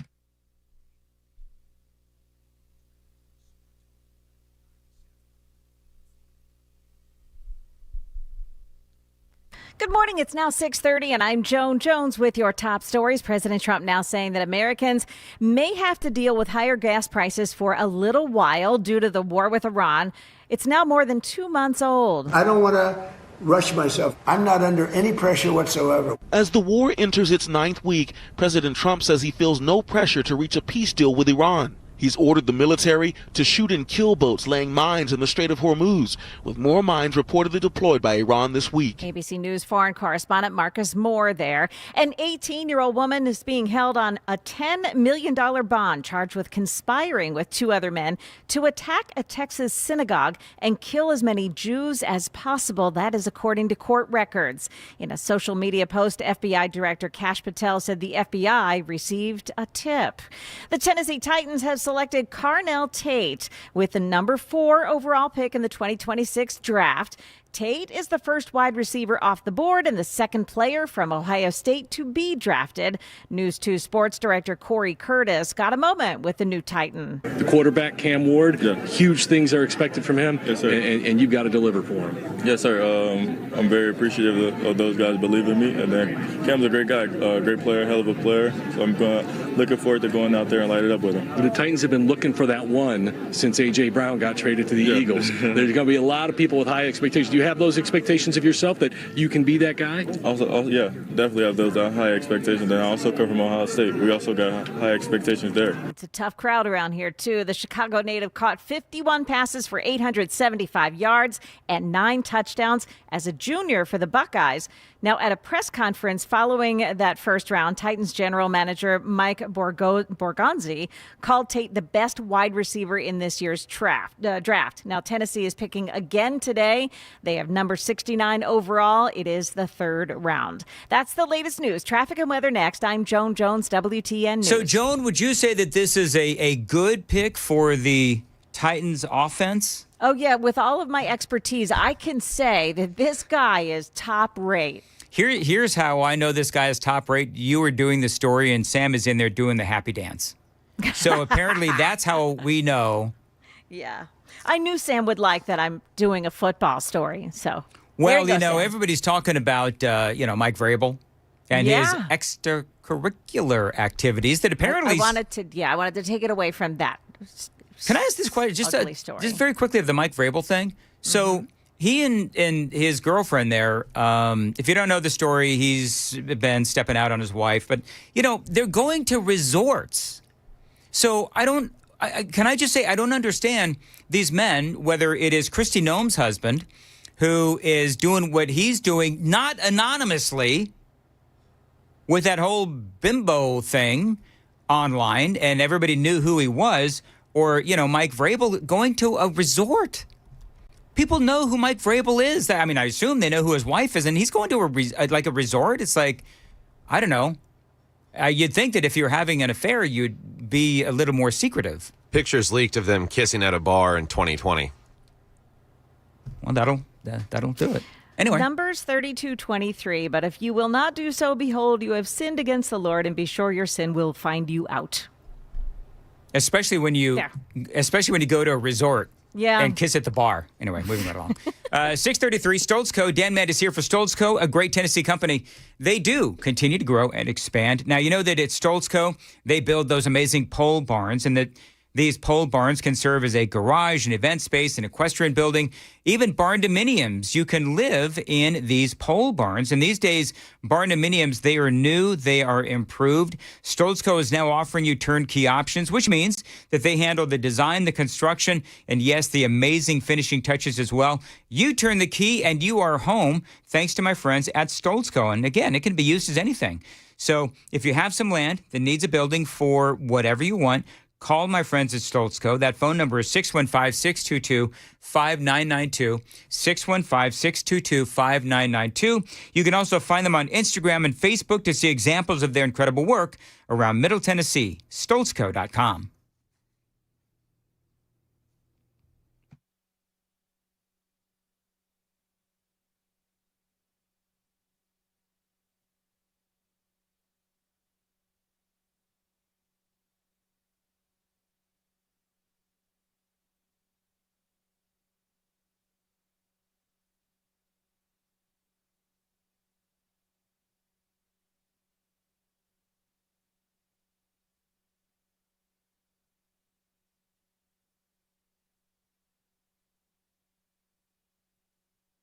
.635 on Super Talk 99.7, Generator Supercenter. Dan Mandis here, and y'all know how many ways we can lose power. We have ice and storms and ice storms and snow and tornadoes, but there's one surefire way to get that power back on.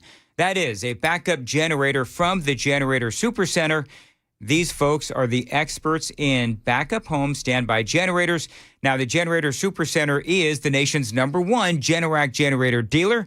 They feature turnkey installation, certified electricians and plumbers, and maintenance and service calls after the install, and a whole lot more. Now, let me tell you how this works.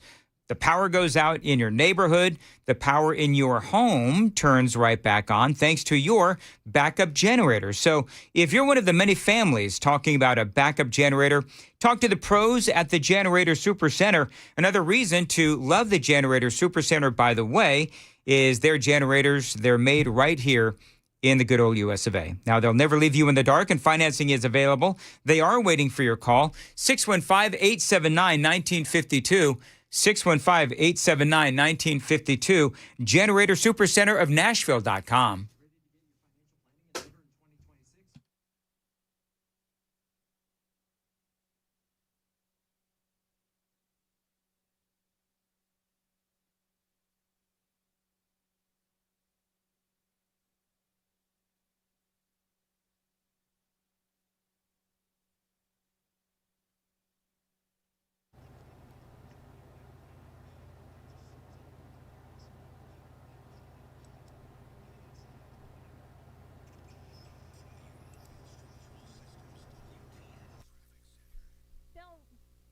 On Bell Road in Laurel Hill this morning, got to watch for a crash at Edge O Lake Drive. Piccadilly Square at Antioch Pike, there's a crash right at Piccadilly Row South. Traffic every 10 minutes every morning on Super Talk 99.7 WTN.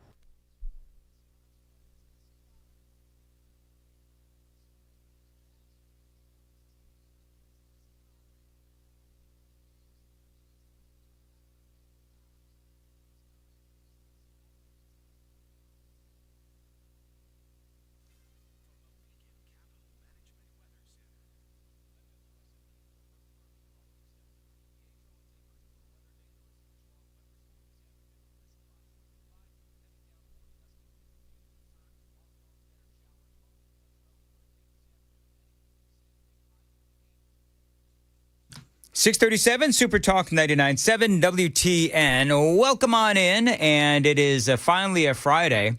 So CNN is reporting this is breaking news. Joan, I don't know if this is breaking news or not, because we all know that they abused the breaking news moniker. But they're saying that Donald Trump has told the Navy, shoot and kill ships laying mines in the Strait of Hormuz. That ran yesterday, as a matter of fact. So, no, it's not breaking news. I thought I heard that yesterday. I'm like, why is this breaking news? It was, I think it was after you left the building yesterday. But I did do the story yesterday. So CNN is just ginning up the breaking. And that's why we're so sanitized every time somebody says breaking news. Right. Exactly. And by the way, I totally agree with that. If our military sees Iran dropping mines, well, then they need to be sunk. They need to be destroyed. And the reason being, of course, is that those mines are meant to destroy our ships. So laying mines is an act of war. I don't care, what you say. Laying mines is not I don't believe that is a defensive position. And so, if they see mines being laid, then take them out. And by the way, earlier we were talking about how, Iran is sending a delegation to Pakistan for new talks. What? They're saying that is breaking news. See, that's the crazy thing about Iran. Yeah. And about CNN. Same thing. CNN, Iran. Just kidding. But they had yesterday's story as breaking news. And now, under the same breaking news moniker, they're saying Iran is now sending a delegation to Pakistan for new talks. Do you think J.D. Vance is like, I've got to go to Pakistan again? Yeah. Like J.D. Vance has to be. Ryan was talking about how it looks like J.D. Vance has lost a lot of weight. It's probably because he's having to eat that sucky Pakistani food. Yeah.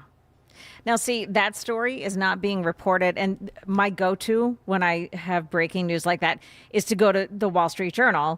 And they are not reporting that Iran has said they go ahead and join the peace talks. Okay. Well, I'll keep an eye on it and see what the developments are. But let's put a marker on it and say maybe this is true. Yes. Well, that can be CNN's new branding statement. This is CNN. Maybe this is true.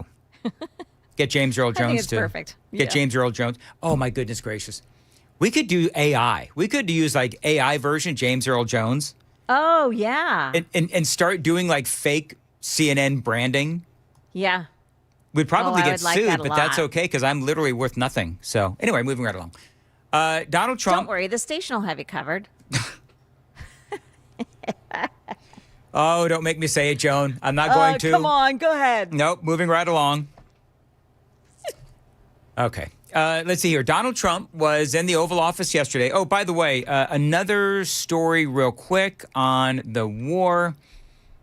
We have now 3 big-time tankers in the region of the Strait of Hormuz. I'm looking for the actual story. 3 of our biggest tankers now are in fighter ships are in the area of the Strait of Hormuz. So we've got the artillery, if you will, to take out those ships laying mines if we so choose in the Strait of Hormuz. One of the things that Donald Trump said yesterday, I've got some audio from the president kind of giving an indication as to where we are. He said a lot yesterday during this press conference.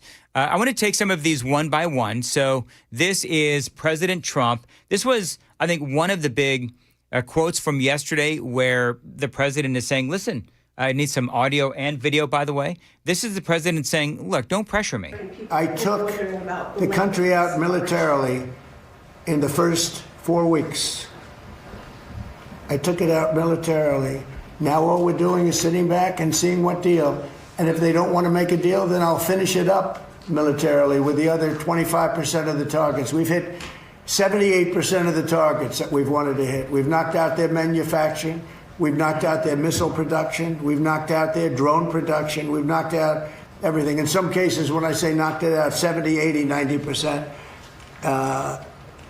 It's amazing what we've done.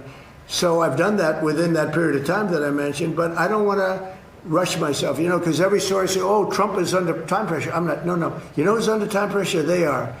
Because if they don't get their oil moving, their whole oil infrastructure is going to explode. You know what that means? Because they have no place to store it. And because they have no place to store it, if they have to stop it, something happens that only Len can explain. Something happens underground that essentially renders it in very poor shape, and you never recover fully. You can recover 50, 60%, but you can never have it like it is right now. And they have a matter of days before that event takes place. So I'm not under any pressure whatsoever. We've never had so much ammunition. Our ships are loaded. Mm-hmm. I call them locked and loaded. They're locked and loaded. They're ready to go. We have much higher quality equipment than we did when we first started the war, and or the military operation, whatever you want to call it. All right, so that is President Trump. He said a lot there, and I want to make sure that I spend some time on that. But I made you folks a promise I wasn't going to stop and start so much on some of this audio. So one thing that I noticed in that soundbite is that Donald Trump said that if Iran does not want to make a deal, then we'll, and this is a quote, finish it up.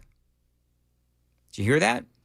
He said finish it up by taking out the remaining 25% of targets. He said that they have destroyed 75% of the targets that they wanted to hit, and they have 25% to go to finish it up. So to me, that sounds like it's the president's possible way out, because it sounds like even if the IRGC, even if they're still in place, he takes out more targets, maybe a few more layers of radical leaders. He can call it a day if he wants. He can claim victory. We hit 100% of our targets. That's what we wanted to do. We put their ability to manufacture oil, or I should say nuclear weapons. He can say, I've put their ability to manufacture nuclear weapons behind years, and he can claim victory, and he can get out. I mean, he can. And so when he said that, finish it up, it really did make me step back and think, okay, he really is thinking about more targets, taking out more targets, diminishing their military even more, diminishing their ability to take out their ability to manufacture nuclear weapons, and call it a day if he wants to. Now, yesterday, actually, Joan and I talked about this. We talked about how Iran's oil is basically degrading because it's being held in storage, and the Iranians, they can't really do anything with it right now. So that's called oxidation. And basically what happens is it turns into sludge. The oil turns into sludge. And so they've got all of this oil, and it's just sitting in containers and on ships and so forth, and they can't do anything with it. And so not only is that going to degrade the oil that is being stored, but I'm seeing some people say that what it will also do is it'll have a negative impact, an erosive impact, if you will, on some of that oil infrastructure as well. So we'll get into that and a whole lot more coming up. It is 6:45. Time to check the roads on WTN.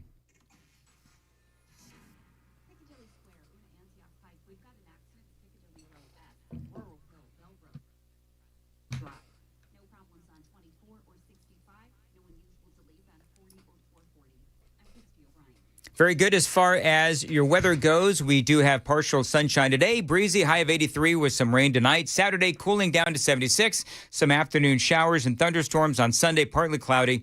and a high of 81. Your full forecast is coming up at 7 o'clock here on Super Talk 99.7 WTN. One of the other things that you heard Donald Trump say is that Iran's oil infrastructure will literally explode, right? So people are fact-checking that and saying, well, can it really literally explode? Well, fact-check true, at least according to some. Grok says operators will have to shut down wells and refineries to avoid dangerous pressure buildups if they're not able to offload some of this oil. They say overflows or safety failures can literally cause explosions. So, yeah, that's what Donald Trump says. It's what we've been saying all along. It's going to take a while for the Middle East oil infrastructure to get back online because not only of what's going on in Iran, but also the fact that Iran is also bombing oil-producing nations there in the Middle East as well. So we are going to have this issue of higher gasoline prices for quite some time to come. Here's more from Donald Trump. And they're coming to us. The problem they have is they are very disorganized right now. Well, now yesterday, and I was very pleased with this, 8 young women were going to be executed yesterday afternoon at 6 o'clock. And I asked them, call it a favor or call it just a moral request that they not be executed. And they came back with an answer that they won't be executed. They're going to release, it was protesting. 8 beautiful young women. Very young women, and the pictures in the paper, and it's been a story for a little while, and I saw that, and I said, let's see if we can save them, and it was very nice what happened. So they're not going to be, what they're doing is, as you know, they're releasing 4 of them very shortly, and they're going to keep 4 of them in jail for a period of 1 month and release them, so they won't be executed. So, yeah, Donald Trump talking about those women who will not be executed. Joan, I don't know if you saw that.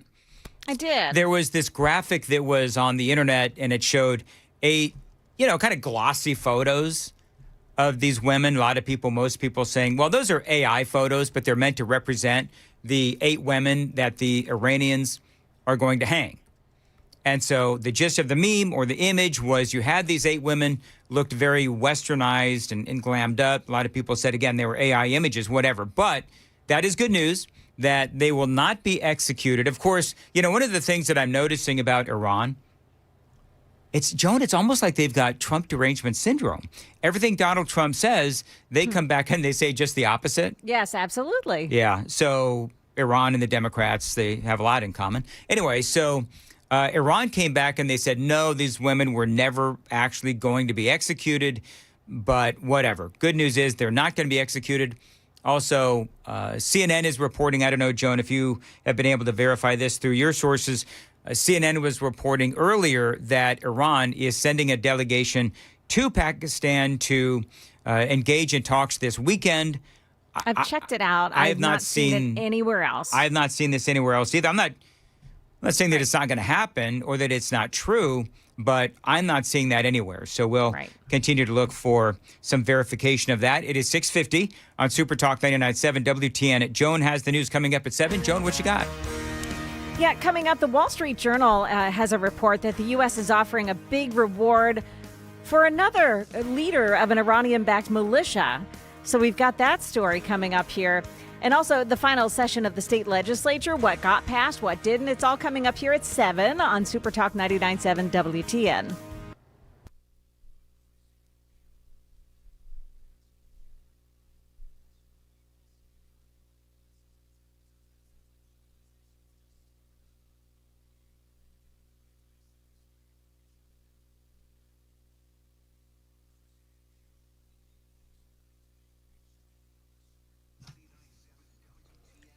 Dan Mandis here for my friends at Window Nation. Now, listen, I've got 4 Window Nation windows in my home. You need some windows as well from Window Nation, especially if you've got windows that leak, are broken, or need repainting. Now, the pros at Window Nation, They can help you get new energy-efficient windows at a great price. It is Window Nation's The More You Buy, The More You Save sale. It is going on right now. You could also, by the way, save up to 50% off all the windows in your home, and you could get them with 0% interest financing for 5 years. Now, I've got 2 Window Nation windows in my basement studio. I've got Window Nation windows in my kitchen and also in my upstairs bedroom. Now, they've got an A-plus rating from the Better Business Bureau, and yours truly. My family gives Window Nation an A-plus. 96% customer satisfaction rating and over 45,000 5-star reviews. This is a great window company. Find them online. Tell them Dan told you to reach out. WindowNation.com. If you're thinking about upgrading your home, if you're thinking about upgrading the windows in your home, check out Window Nation. The more you buy, the more you save sale. Again, going on right now. You could save up to 50% off all the windows in your home. Plus, you could get them with 0% interest financing for 5 years. And this is, again, a great company. Find them online, windownation.com. That's windownation.com.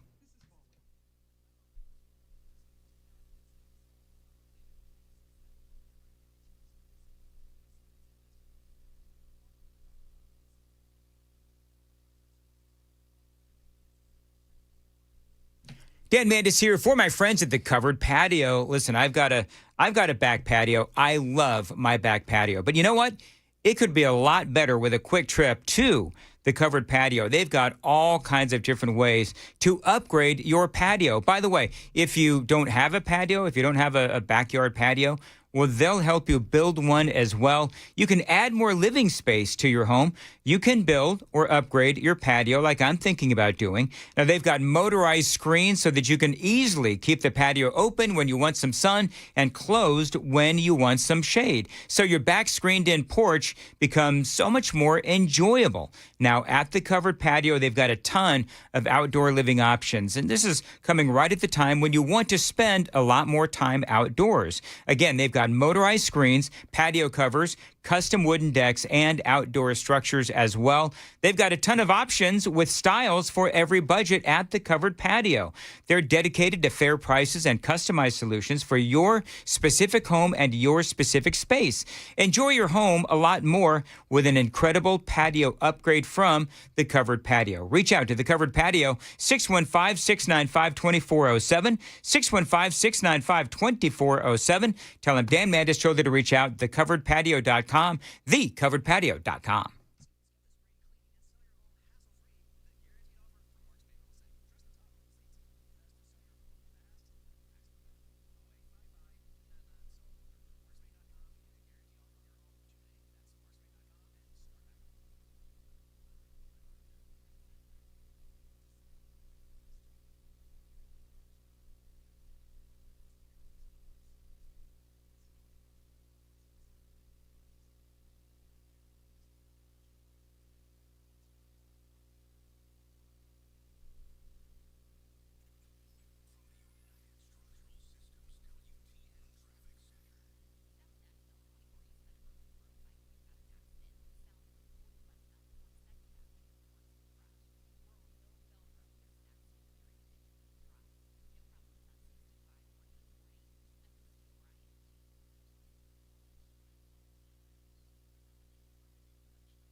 .655 Super Talk 99.7 WTN 615-737-9986. Very active super text line this morning. Thank you very much.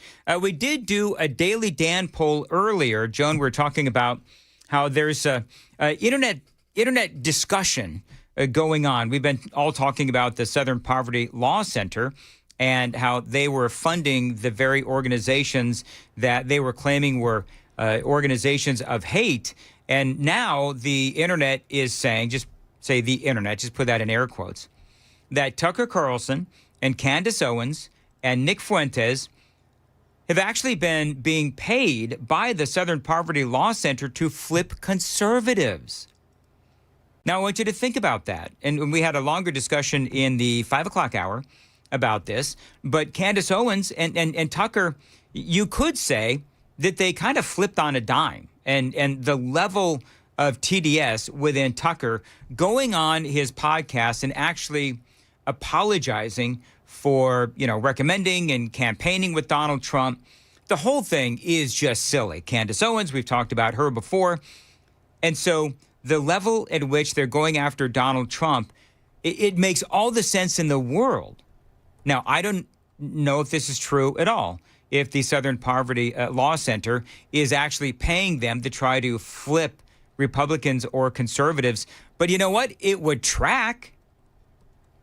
It would track. SPLC goes to these folks and says, hey, listen, the Trump administration is on a roll. And so what we will pay you good money to just, start bagging on the president, bagging on the administration and doing whatever you can to, as Chris Hand says, blackpill some Republicans, blackpill some conservatives. Now, do I believe it? It tracks. I mean, to be honest with you, I stopped paying attention to Tucker and Candace Owens and Nick Fuentes. I never really paid attention to, but I stopped paying attention to them quite some time ago. But we took a Daily Dan poll, and so the question is, and Ryan's going to give us the results, and do you believe that the Southern Poverty Law Center may have been paying Tucker and Candace and Nick and maybe some other black-pilled conservatives to try to flip conservatives to, I don't know, either go towards the left or just not vote at all? Yeah, Dan, with 77 votes in, it's 60% yes, 40% no. All right, so that's actually, Joan, I don't know if you're surprised by that. That sounds about right. Mm-hmm. That sounds about right. Yeah. 60% say yeah. Because you know what? There's probably a lot of folks that disagree with what I just said about Tucker Carlson and Candace Owens, and that's fine. I can choose to pay attention to who I choose to pay attention to. You can choose to pay attention to who you pay attention to. But for me, I just think, and just so you know, I'm all for reasonable discussion. I'm all for, debating the issues and, having a frankly, a respectful conversation. But I don't think that what, Candace Owens or Tucker Carlson, I don't believe that what they're doing now is what I would call a respectful conversation. I just don't. And I think that really what they're trying to do is they're going for clicks and the over-the-top ridiculously of Tucker Carlson getting on his show with his brother. I guess was it his brother who was a speechwriter for Trump, and then his brother has stepped down as well. Yeah, it was his brother. And so the over-the-top nature of going on and apologizing, that is like clickbait 101. It just is. So sorry, if you're a fan of Tucker Carlson, knock yourself out. I used to be, not anymore. Used to love Candace Owens, used to be, not anymore. 7 o'clock. On Super Talk 99.7 WTN.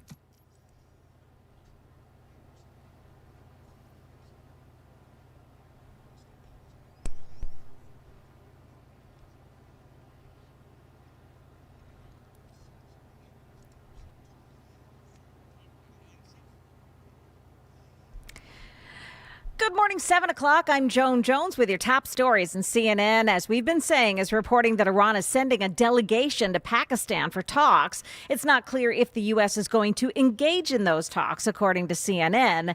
No other outlets are reporting this development. We will keep an eye on it. And also, we'll be monitoring a war update press briefing with War Secretary Pete Hegseth. That's starting in the next couple of minutes. Meantime, the Wall Street Journal is reporting that the U.S. has offered a $10 million reward for information on the leader of KSS. That's an Iranian-backed militia based in Iraq. The State Department says that the leader is responsible for the deaths of Iraqi civilians, and they have attacked U.S. diplomatic facilities in Iraq and U.S. military bases and personnel in Iraq and in Syria. Direct peace talks between Israel and Lebanon at the ambassador level will be held at the White House.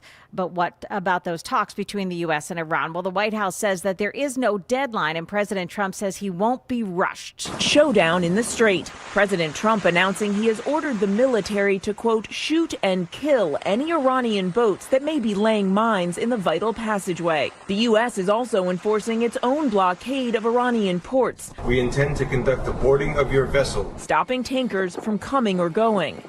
It comes after Iran flexed its own muscles. Iranian state TV broadcasting produced video claiming to show masked soldiers boarding a commercial cargo ship, guns in hand. That's ABC's Mary Bruce. In Nashville, a 35-year-old man is facing charges for trying to attack pedestrians with a machete. This happened last evening on the John Siegenthaler pedestrian bridge over the Cumberland River. Alan Stidman is his name. He's been charged with riding a bike with that machete in hand and trying to strike pedestrians on the bridge. And then the officers that arrived on the scene, too. Officers tasered Stidman, who's in jail now on a $120,000 bond. The final session of the state legislature and lawmakers got some measures over the finish line just in time. One bill that passed would allow Tennesseans to use deadly force to protect their property if they believe they had no other option and if there is a serious threat to human safety. Memphis Democrat Justin Pearson. The reason that we were taught you don't kill people over property is because they are not putting at risk an innocent human life. What this legislation seems to be doing is lowering that threshold significantly and substantially. Now, the bill eventually did pass both houses. It's headed to Governor Lee's desk for signature. He, by the way, made one last appearance at the State House for this session before it ended, gaveling out last night. Before passing bills that make posting a 10 commandments at schools optional, not mandatory like some had wanted. And when it comes to those English-only driver's tests, lawmakers did settle on allowing the test in people's native language when they first moved to Tennessee, but they'll have to take it in English after 3 years. Market numbers brought to you by Beacon Capital Management online at beaconcm.com. Dow futures are down 38 this morning, but the NASDAQ futures are plus 350. The S&P futures are up 27 points. That's the latest news. We've got your traffic and weather next. I'm Joan Jones, WTN News.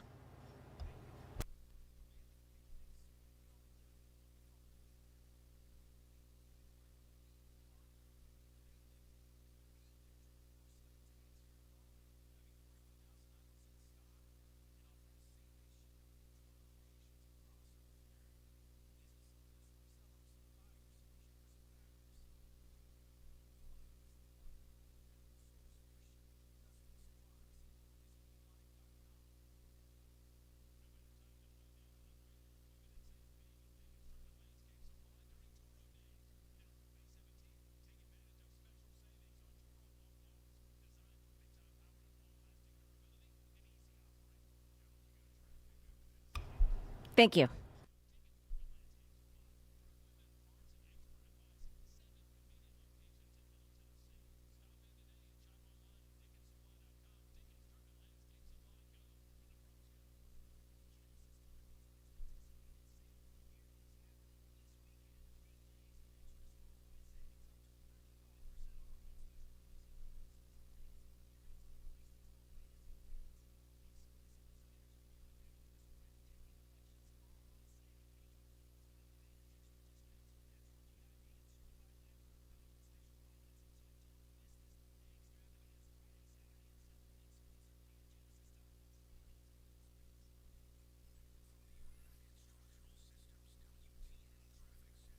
Okay, in South Nashville on 24 eastbound at the Murfreesboro Pike area, there's a crash. Another one on the South Loop. It's 40 westbound before 2nd Avenue. A crash reported in that spot, too. And then they're still working that scene at Una Antioch Pike at Piccadilly Row South.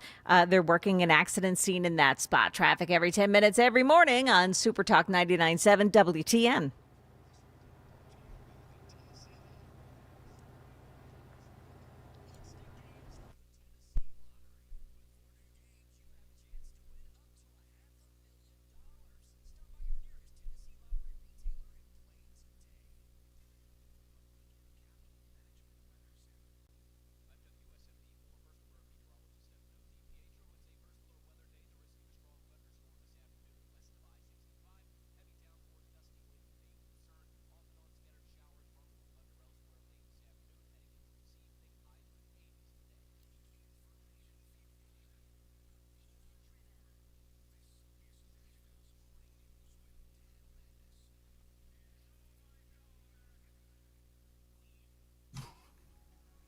7:06, Nashville's Morning News on Super Talk 99.7 WTN. Good morning to your friends, and welcome on in to a Friday. Boy, Joan, I got some hate.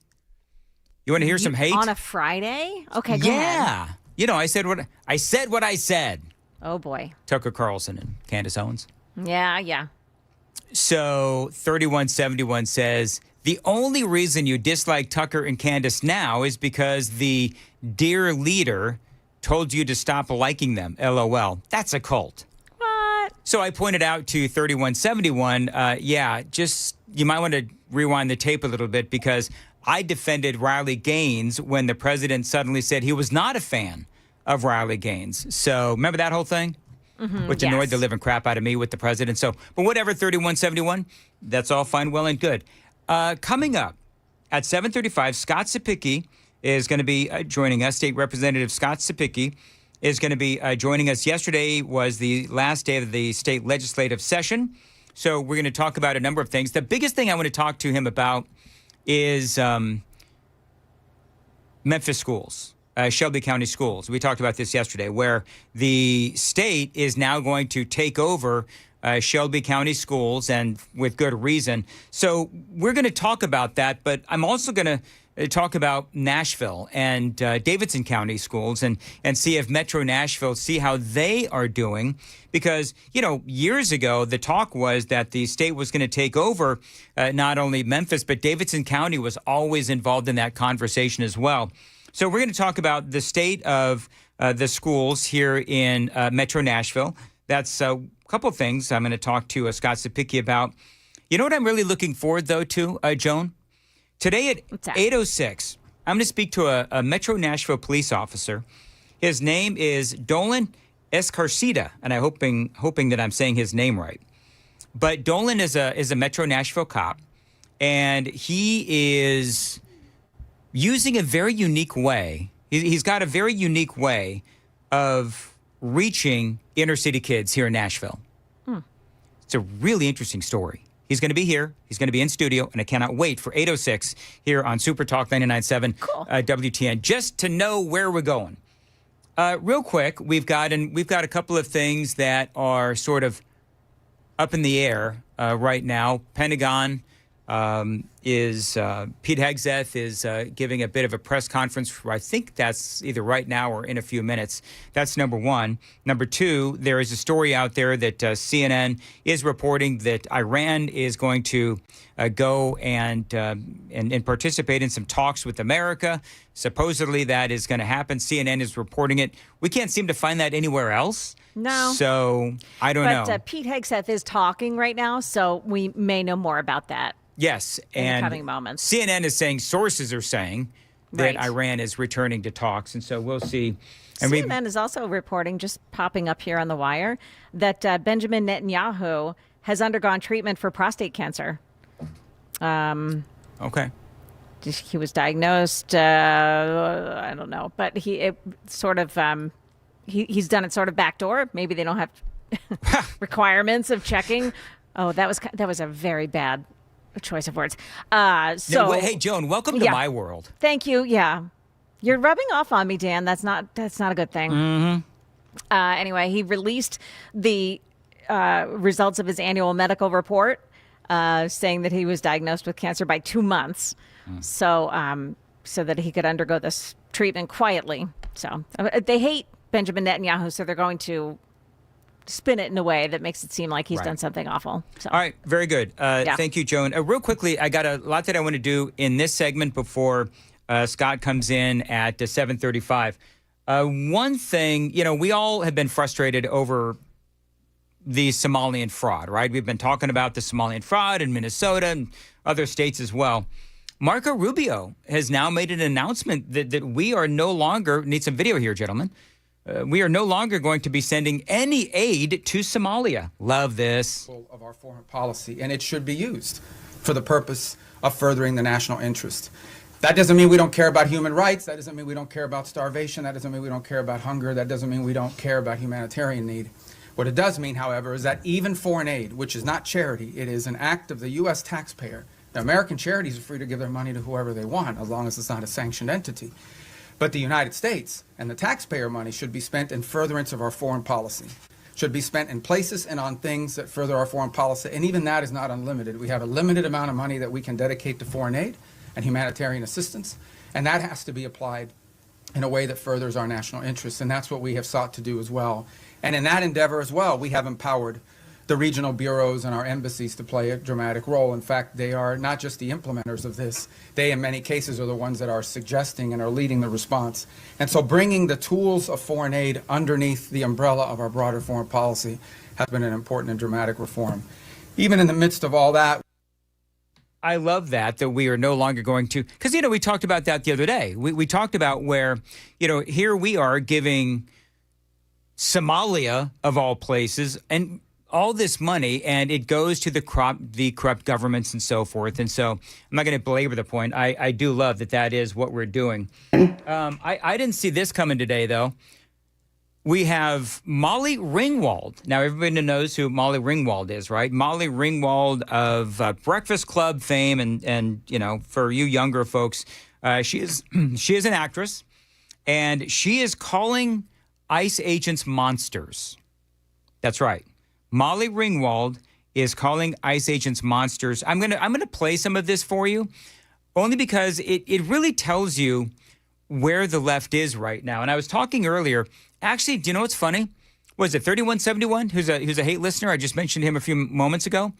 3171. Since you represent the left, I'm curious to know: is there any policy on your side of the aisle that is moderate? Because I'm racking my brains and I'm trying to think, is there anything that the left believes in these days that is actually could be considered moderate? Because I'm thinking about, you've got men and women's rooms, you've got open borders, you've got soft on crime policies. I mean, I could go on and on. So is there anything that the left represents that one would actually deem as moderate? Molly Ringwald is now speaking out against ICE and America. And I do believe this is worthy just to tell you how far the left has gone to not only distort the truth, to demonize conservatives, but again, she is now calling for the arrests of those in support of President Donald Trump and ICE. This is Molly Ringwald, and this was posted, I think, at some point yesterday. There's something horrible going on in our country right now. And we have one of the greatest countries in the world. And I've always been so proud to be an American. But right now, this is a fascist government. It's not becoming a fascist government. It is a fascist government. And ICE is brutalizing people. And I don't care how you identify, if you're a Democrat, if you're a Republican, if you're independent, if you don't like to be political at all, it doesn't matter. You have to look at what kind of country you want to live in. So that is Molly Ringwald. By the way, hey, Joan, great news. So if we're a fascist country and Donald Trump is Hitlerian and all that kind of, like Hitler, if that's the case, then we don't really have to worry about all of that redistricting that happened in Virginia, right? Problem solved. We're a fascist country. More from Molly Ringwald is coming up next. It is 7:15. Time to check the roads on WTN. South Loop, 40 westbound before 2nd Avenue. We've got reports of an accident. South Nashville, 24 eastbound at Murfreesboro Pike. There's a crash. Piccadilly Square, in Antioch Pike. We've got an accident at Piccadilly Row S. No problems on 65. 7:15 on Super Talk 99.7 WTN. All right, so Molly Ringwald calling, for the arrests of those who support President Trump. You just heard that 48 seconds of brilliance from Molly Ringwald. The country we live in is one that voted against the policies of the previous administration, which favored open borders and soft on crime policies. So she's talking about the evils of ICE. She's demonizing ICE and all that other kind of stuff. And I'm listening to this, and she's demonizing our country. And this is, like it or not, Molly, this is what our country voted for. Donald Trump won the Electoral College and the popular vote. Again, just a reminder that he did run on mass deportation. And I don't think that I need to remind you, I'll just give a little history lesson here quick.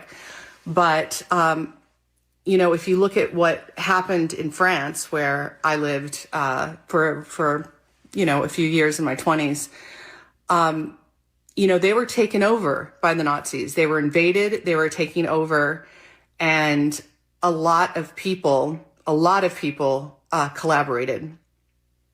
And then there were people that did not collaborate and were part of the resistance. Eventually, they got their country back, and those people who collaborated were found to be criminal. And that is what's going to happen. I mean, you should not support what is going on just because these are human beings, and we are human beings, and we cannot forget our humanity. But if you don't care about that, if you only care about yourself, then realize that you are going to be seen as a collaborationist. As a collaborationist. It is ironic that Molly Ringwald brings up France and how they eventually got their country back. Yes, it was America leading the Allies, but also ironic that France has now been invaded by radical Islam. And there will be no turning back. There is no saving France or Europe at this point. By the way, how were they invaded, you may ask? The same way we were invaded, by open borders and a government that just didn't care and invited the invasion, which is what voters here in America pushed back on. Now, as far as the accusation that the Republicans are collaborationists, basically that is someone who works with the enemy of our nation, which is really weird since it is her party, the Democrats, who have been working so hard to protect illegal alien gang members who do horrible things to our citizens.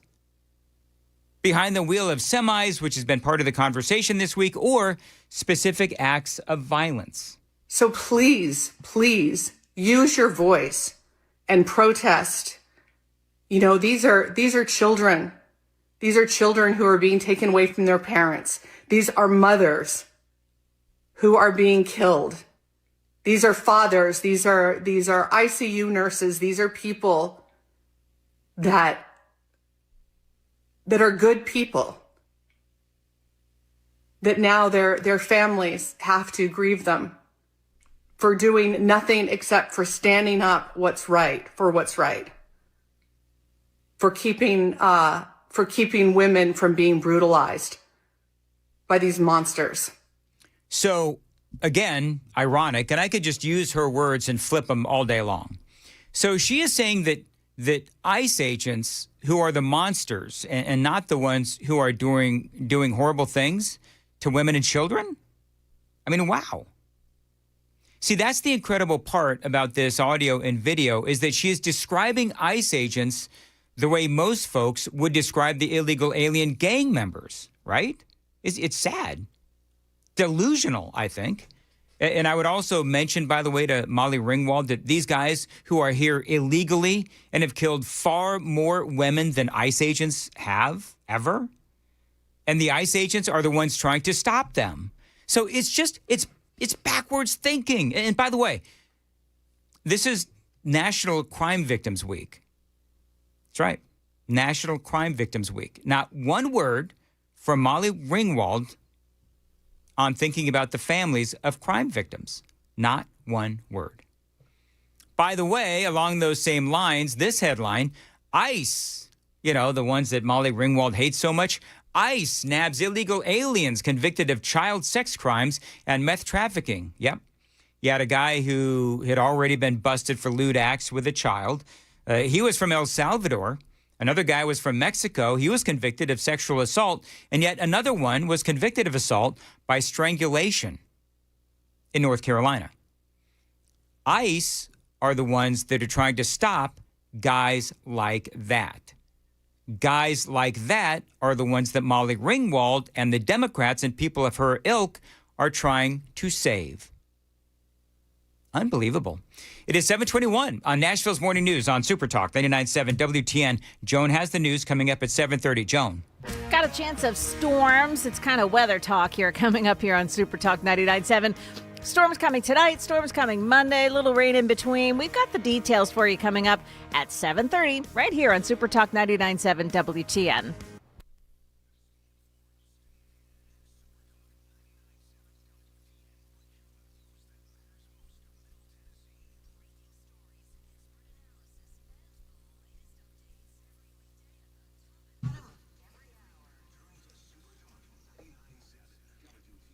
Dan Mandis here, Busy Bee Plumbing, Heating, and Cooling. By the way, they are going to be at the Nashville Home Show this weekend.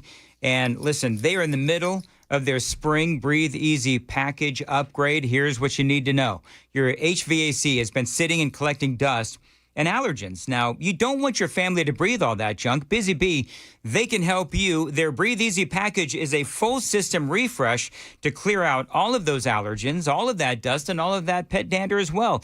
It's been building up, and you need to clean it out with Busy Bee. Now, here's what you're going to get. An AC tune-up to make sure that you're ready for the summer heat. They're going to check out your ductwork and clean out all of those allergens. Busy Bee is also going to go the extra mile and install a whole home germicidal system to help reduce those airborne contaminants, and they'll even throw in a bonus deodorizer treatment. Now, right now, you can get that whole package for just $11.99 for a 1.5 to 3-ton system. That is a savings of about $600 and $15.99 on those bigger 3.5 to 5-ton systems. That is going to save you around $500. So think about your air quality and definitely call my friends at Busy Bee. Tell them Dan Mandis told you to reach out. 615-775-7833. 615-775-7833. BusyBeeHVAC.com.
725 Super Talk 99.7 WTN. Good morning to your friends. Hope you are doing well. Welcome on into Nashville's Morning News.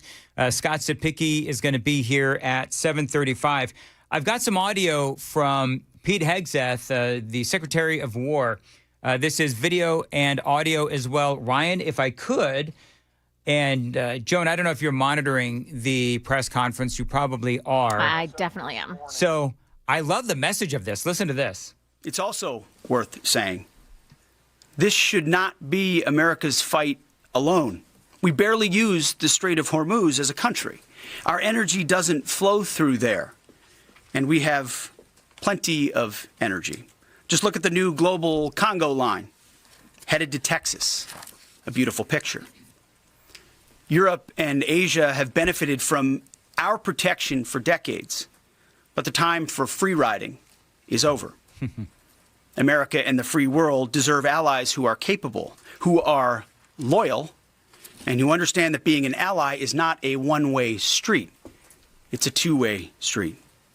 We are not counting on Europe, but they need the Strait of Hormuz much more than we do, and might want to start doing less talking and having less fancy conferences in Europe and get in a boat.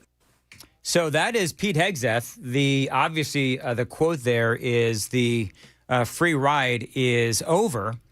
And I get what he's saying. And there's clearly no doubt that the Trump administration has been incredibly frustrated over the lack of willingness of the European nations to get involved. I got a little bit more from Pete Hegseth, and this is kind of flying by the seat of my pants here because I have not heard this. I'm just grabbing this off of Twitter. But this is Secretary of War Pete Hegseth in a press conference live from the Pentagon. Here's a little bit more. Any Iranian fast boats that attempt to put mines in the water or disrupt passage through the Strait of Hormuz, to shoot and kill. So that is Pete Hegseth, and if you missed what he said, it's something that we actually talked about a little bit ago before this press conference started, which was President Trump, and I like this as well, where the president is saying, listen, if you see an Iranian boat that is laying mines, you shoot, you sink, you kill.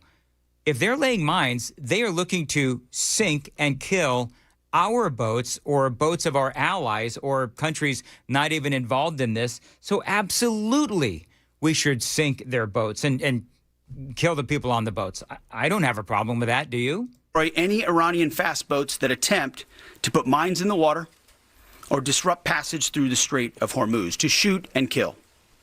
Our commanders have clear rules of engagement. If Iran is putting mines in the water or otherwise threatening American commercial shipping or American forces, we will shoot to destroy.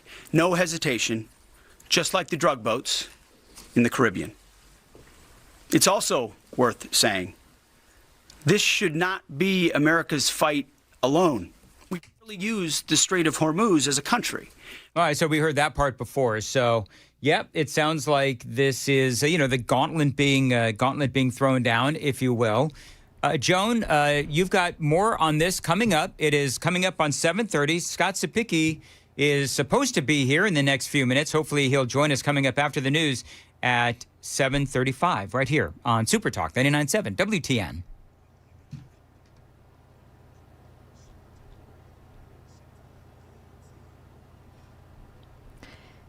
Good morning, 7:30 now. I'm Joan Jones with your top stories. We have a mix of clouds and sun for today, and our highs going up to 81. Now, we are expecting thunderstorms to arrive late this afternoon into this evening. It's a severe threat of a 1 out of 5, and Stefano tells us no real tornado concerns with this one.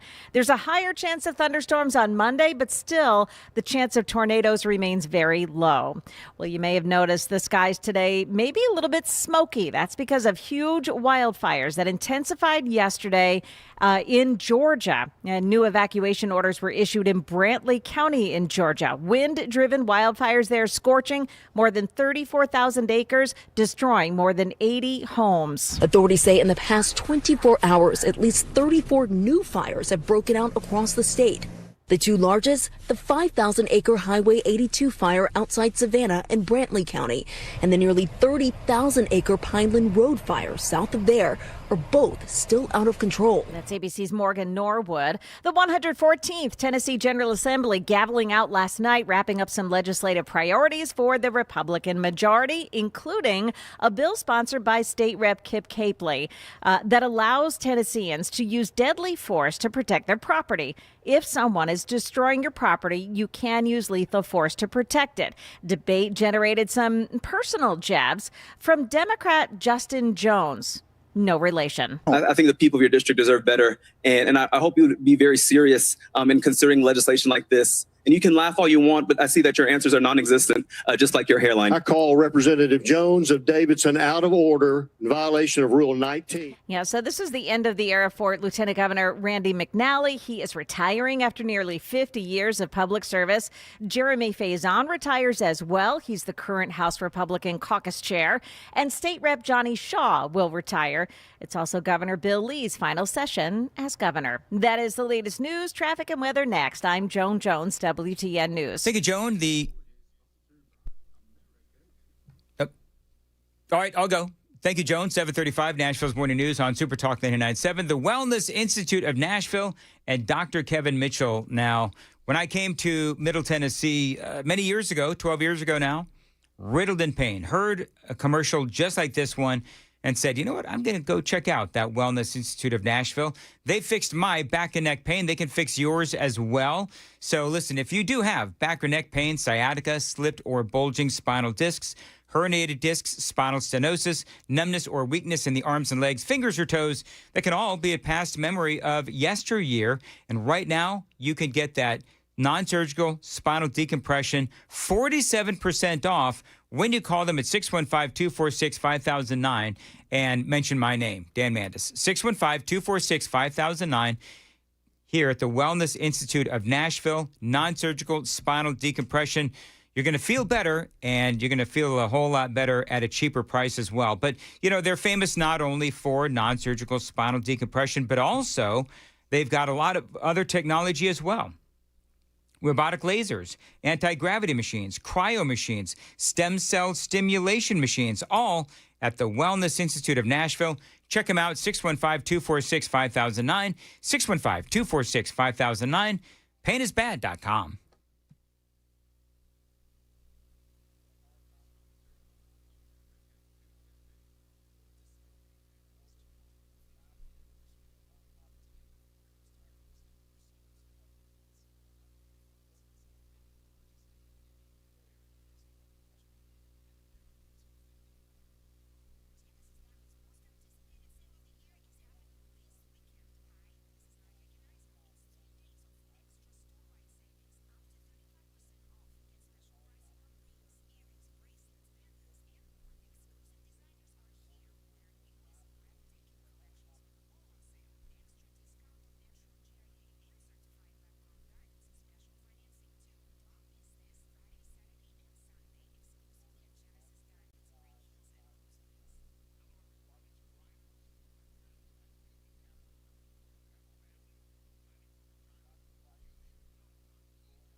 There's a crash in South Nashville. It's on 24, the eastbound side at Murfreesboro Pike, and one more in Jolton. This is on westbound 24, right at New Hope Road. Traffic every 10 minutes every morning on Super Talk 99.7 WTN.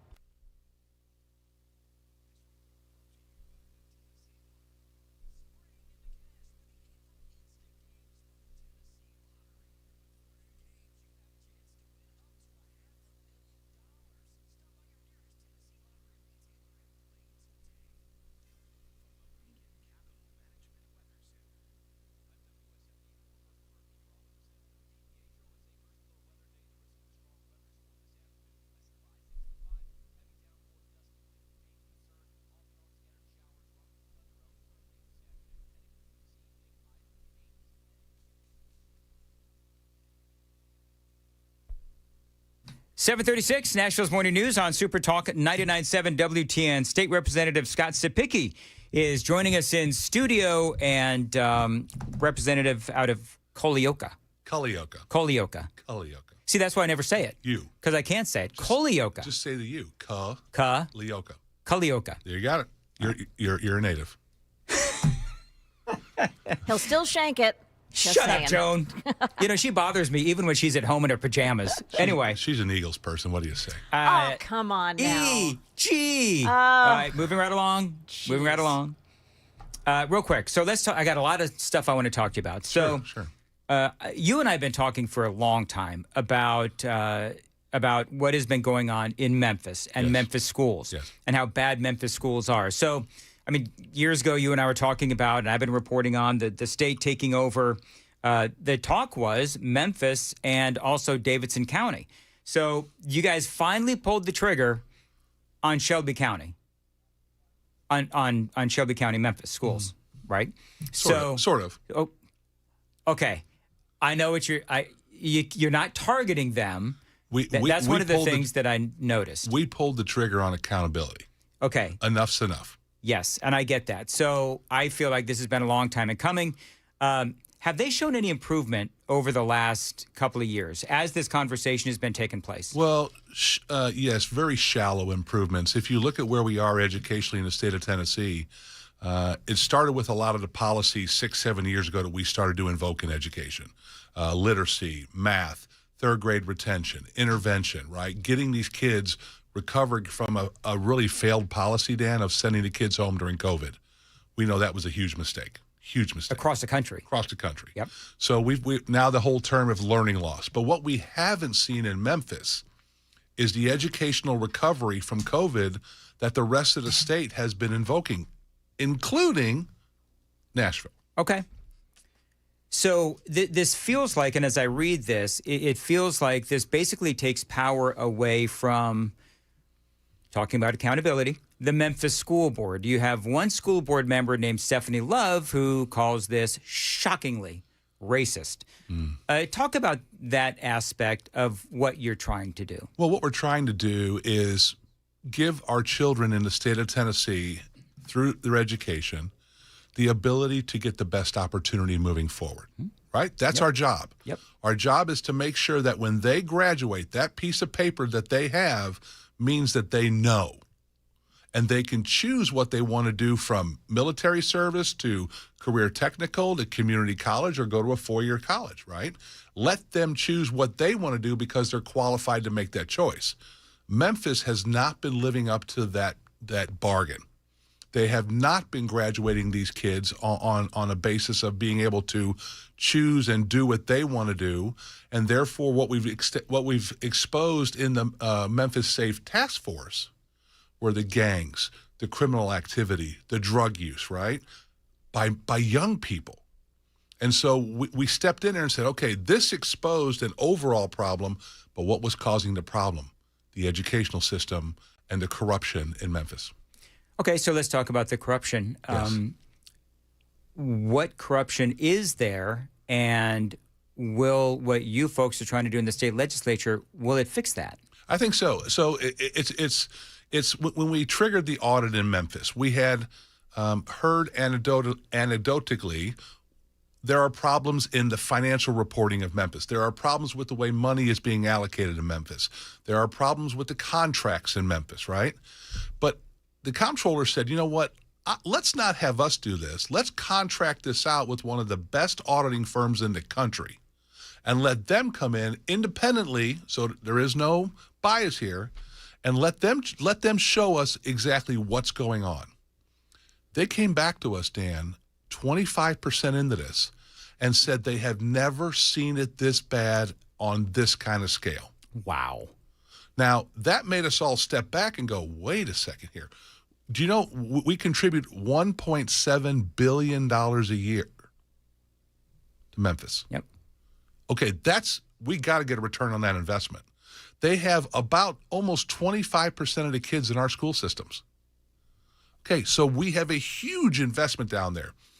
But the business community in Memphis, and I don't, how long have you ever been to Memphis 20, 30 years ago? No. Okay, when I was a young boy, we used to go to Memphis for baseball tournaments. Okay. You could go anywhere in Memphis. Memphis was a vibrant part of Tennessee. The culture in Memphis, the things that Memphis brought to the table for people to see was incredible, right? Mm-hmm. It was the Crescent City. It has drifted so far away from that now we have an obligation in the state legislature to set Memphis on a course to get them back to national prominence like Nashville is. Could you imagine if Memphis was performing like Nashville is? Yep. Economically, socially, culturally, how great and diversified our state would be. It would be amazing. Yes. One of the things that I noticed, and you made mention of it earlier, a lot of folks in the school district is saying that the state legislature targeted the district, but those involved in the legislation, I was reading all this, made a point to say no. These new conditions apply to all schools. Yes. It's about accountability. It's just that Memphis is already at such a deplorable level that it does justify a state takeover. Now, I want to go through some of these accountability measures. Sure. And see just how bad Memphis is. If a school has 50% or more students not proficient for both math or English, another one, 50% or more students receiving a D or F from the state letter grade system, and 25% or more students are chronically absent, among other things. But, I guess my question is, some of this stuff, and I said this yesterday, some of this stuff is a lack of parenting and that kind of accountability. So some things y'all just are not going to be able to fix. But do you think the state can actually be able to fix this? Yes, 100%. Okay. I think that you give us 4 or 5 years down there with better structure, better intent, better accountability. From the teachers that I've spoken with, from the parents that have pleaded with me over the last 4 years to do this exact plan. Now, I want everybody in the state to hear this. If your district triggers 4 out of these 6, you are available to be taken over by the state of Tennessee. And we have 9 other counties that sit with 3 of these right now. 9. So, and one of them is my county, Murray County. Really? Yes. Okay, so what are the 9? Do you have them in front of you? I don't have them in front of me. I wish I did. Okay. I was trying to find that. We got that report from the Department of Education, but there are nine other districts that are sitting on the cusp. And what's good for the goose is good for the gander, right? Right. Is Rutherford? Let's go through process of elimination. Rutherford County? No. Yeah, I wouldn't think it'd be Rutherford. Certainly not Sumner County. No. I'm going through the counties that are in our listening area, but we got 100,000 watts. We heard all over the state. I think Polk County is one of them. Okay. Murray County, but how's Metro Nashville doing? That's because you and I have talked about Metro Nashville and 3. They're 3. They're sitting at 3 also. So one more and it could trigger one more takeover. level of accountability, and they're going to be taken over by the state. Well, they will be governed by a local board that makes the decisions moving forward for 4 years. Okay, so that's my question. So how does this actually work? There's going to be, when we talk about a state takeover, okay, what does that actually mean? You've got a local board that's going to be represented by some with the state legislature, some by the governor. Well, what we do sometimes, Dan, is you don't want to reinvent the wheel if you don't have to. Mm-hmm. Look for a success story. Mm-hmm. Houston, Texas. They did this exact same model where the state didn't come in and say, hey, we're going to run it. What the state said is we're going to put a governing board over your district, and we're going to task them with the charge of turning this district around. Houston is a huge success story right now. They identified schools that were underperforming, and they closed them. They consolidated the district. Therefore, it made their revenues be better so they could put more money into those schools and renovate them and get them fixed. Mm-hmm. They hired teachers and paid them more because they had less teachers teaching the students. Therefore, they could pay the teachers more. And so what we did is we took that model and laid it over here in Tennessee to where the governor, the lieutenant governor, and the speaker will make picks locally to choose people in those communities who they believe can lead this system back to where it should be. And 8 of the 9 need to live in the district. That is correct. Now, there's one option that the speaker requested that maybe to put I don't know if the word's a disruptor or somebody that isn't tied politically to the area. Yep. That can come in and objectively look at a situation and go, you know what? That's not working. And what we're trying to do, and I've talked to Chairman White, Mark White, about this, And I said, what I want people to realize is our job is to take the politics out of education in Memphis or whatever district this comes under, right? Yeah. And put people in charge that are going to look out for the best interests of these students moving forward, because this is the future generation of Tennessee. And do you know John DeBerry? Yeah, of course. Okay. So, and you have children. John DeBerry said this to me, and it's something I live by in education. He said, Scott, the reason why we have to do education so well in the state of Tennessee is because our children are going to go to a time and place that you and I aren't going to go with them, because we're going to be gone. Yep. And we have to make sure that they understand what it means to fight for the republic moving forward and make good decisions in governance. Well, a good education means an educated population in the state of Tennessee. Ultimately, then, that is good to bring business here. That's why I'm such a big fan of the Tennessee Promise. I mean, there's a lot of reasons culturally and otherwise why these kids have been let down by Memphis and the school board and all that, and why the state does need to come in to the rescue. To anybody who doesn't meet the expectations of excellence. And that's why this next governor's election is so important coming up. Yeah, well, absolutely. All right, got to check traffic real quick. 7:47, time to check the roads on WTN.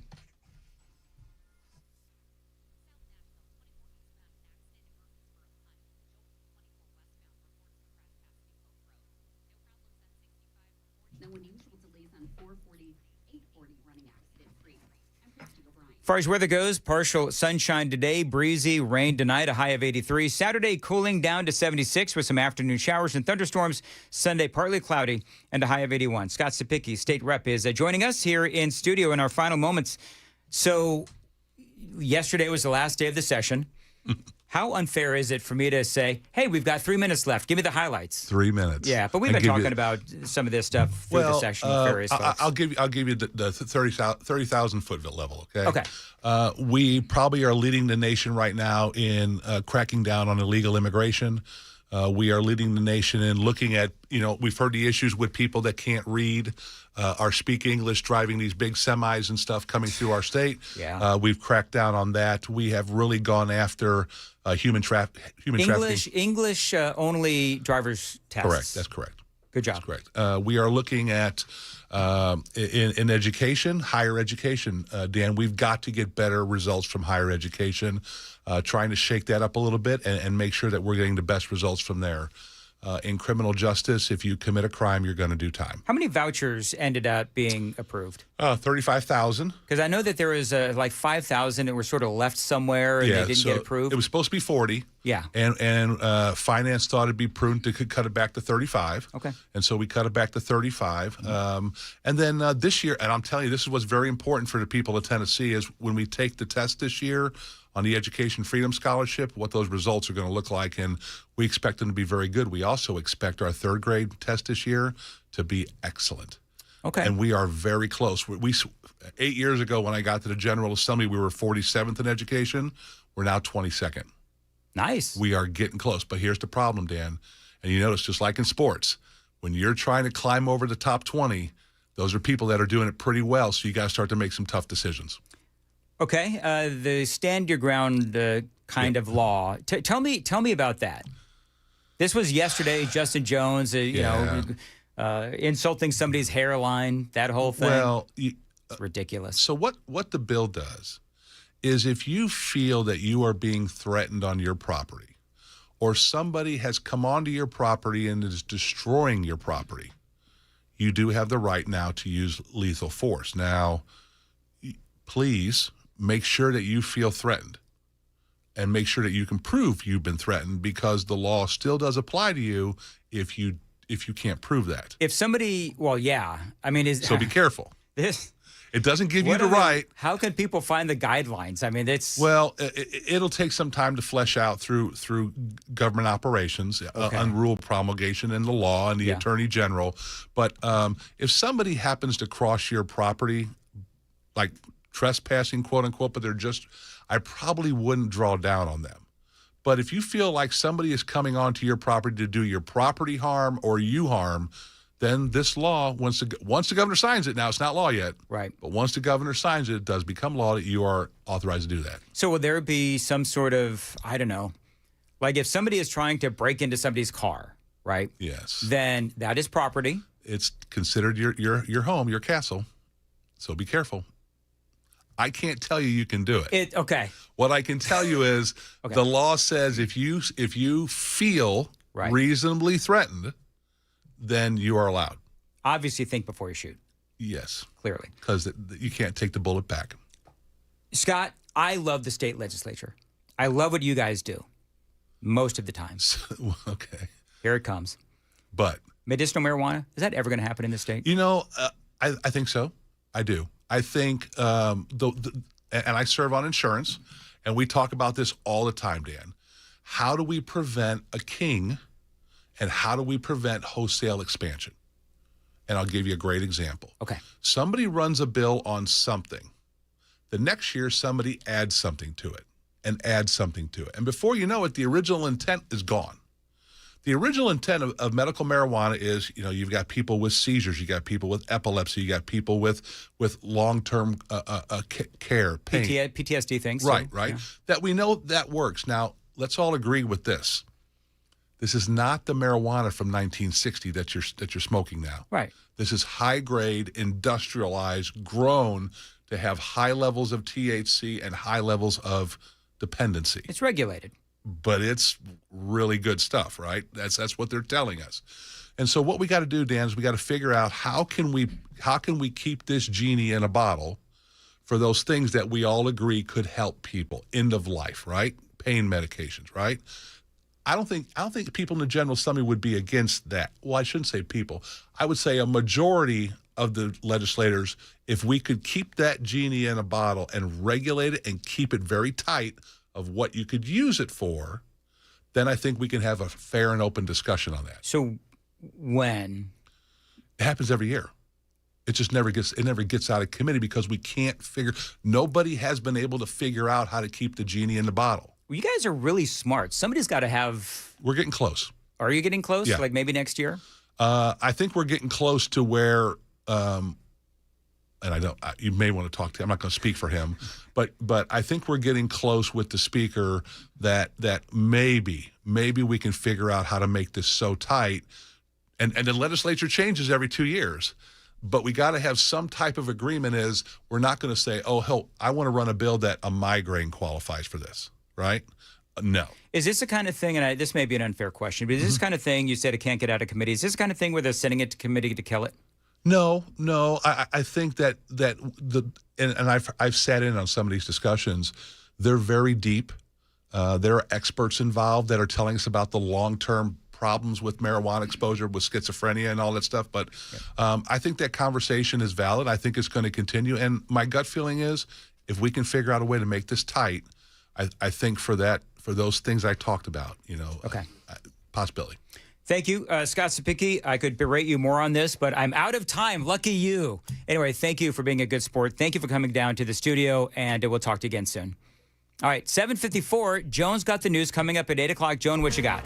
So we do have a little confirmation now that Iran has agreed to send a delegation to Pakistan. I'll tell you all about that and the approaching storms that we're expecting to arrive starting here this evening. It's all coming up at 8 on Super Talk 99.7 WTN. Thank you, Joan. 7:55, Nashville's Morning News. USS United Structural Systems. Now, this is my company for all things waterproofing, my company for all things foundation repair. This should be your company as well. Now, these are your local experts, and so they live here, they work here, they understand exactly how Tennessee's soil and weather and homes behave. Now, they've been serving homeowners across Tennessee for 30 years. Since 1994, more than 30,000 local homeowners have trusted United Structural Systems. Now, that experience means they've seen every type of problem that our homes face. Now, they know how to read the signs. Now, you've got to pay attention to your home. Look around. And do you see these signs? We're supposed to get a whole bunch of weather, a whole bunch of rain coming up in the next couple of days. So you've got to look at your basement, your crawl space. If you see water, you've got to call USS. They know all about foundation settlement, basement water intrusion, crawl space, moisture issues, and a whole lot more. No guesswork, just expert diagnosis from people who know Tennessee homes. Call them, tell them Dan Mandis told you to reach out, 615-488-7855. These are solutions that are engineered to stand up to our local conditions. 615-488-7855.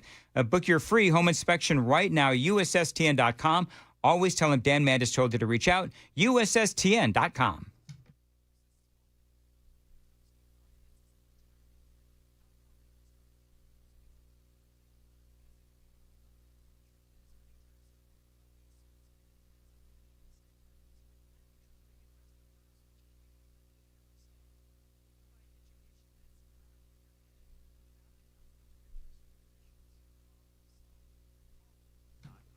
Seven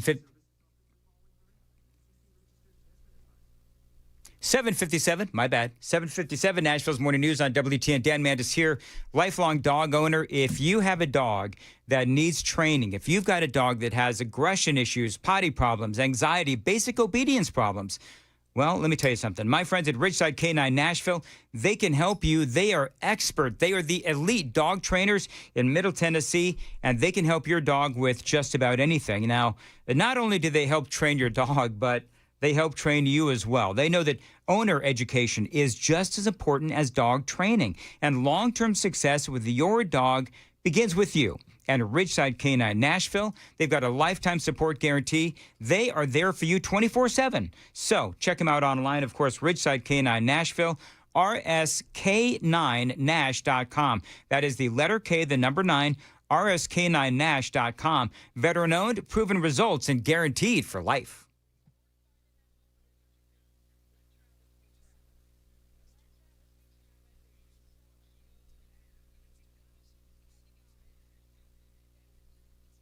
What's that? No, I don't.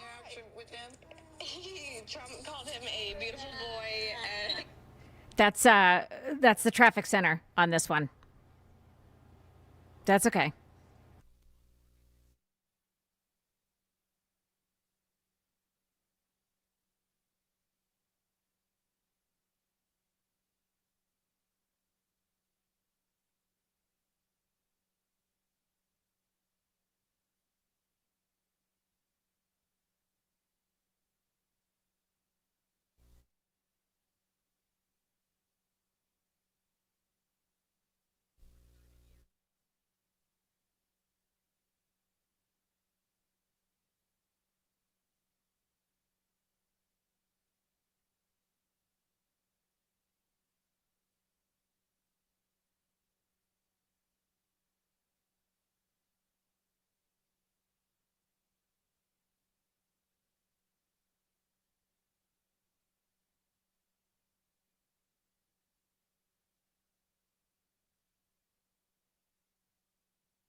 Eight o'clock, Super Talk 99.7, WTN, WWTN, Hendersonville, Nashville.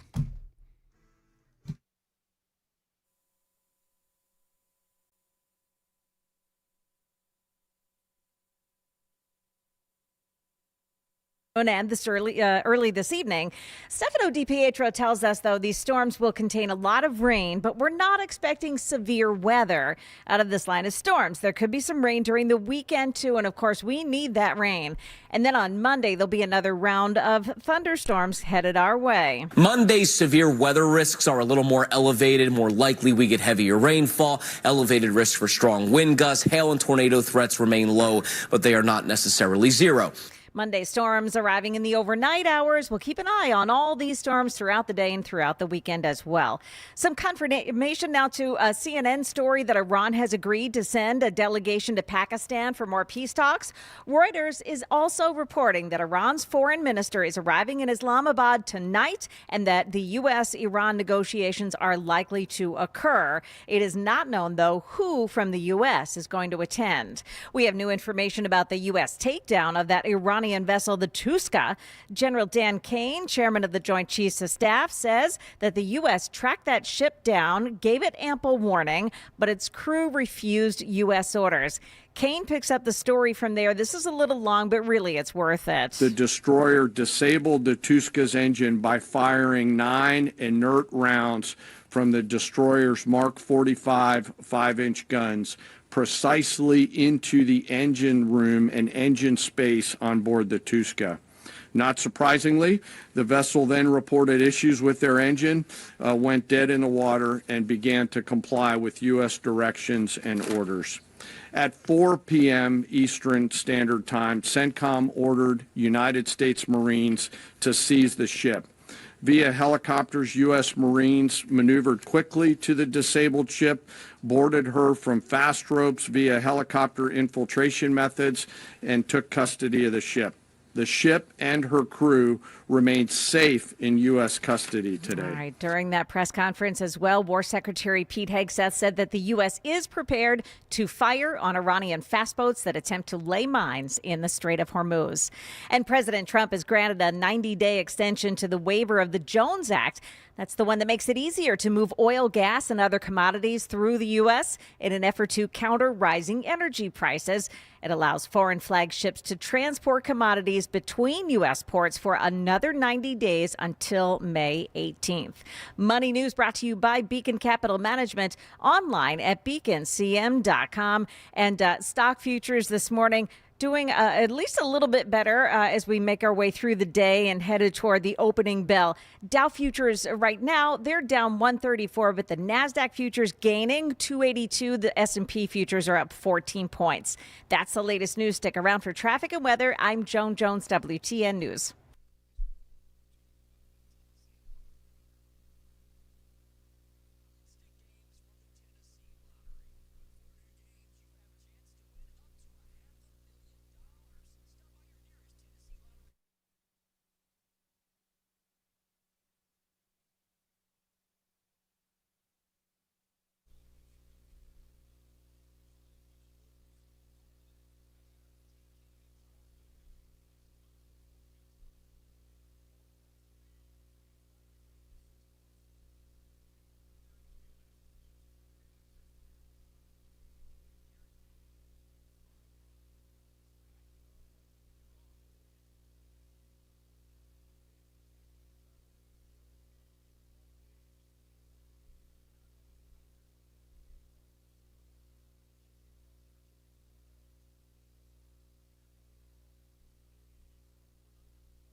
All right, as you travel this morning, keep in mind that you've got an accident on 24 westbound in Jolton. This is past New Hope Road, a crash 2 in Green Hills on Hillsborough Pike at I-440. And then in East Nashville, watch for a crash in the right shoulder. It is blocked off there at Ellington Parkway southbound before Spring Street. Traffic every 10 minutes every morning on Super Talk 99.7 WTN.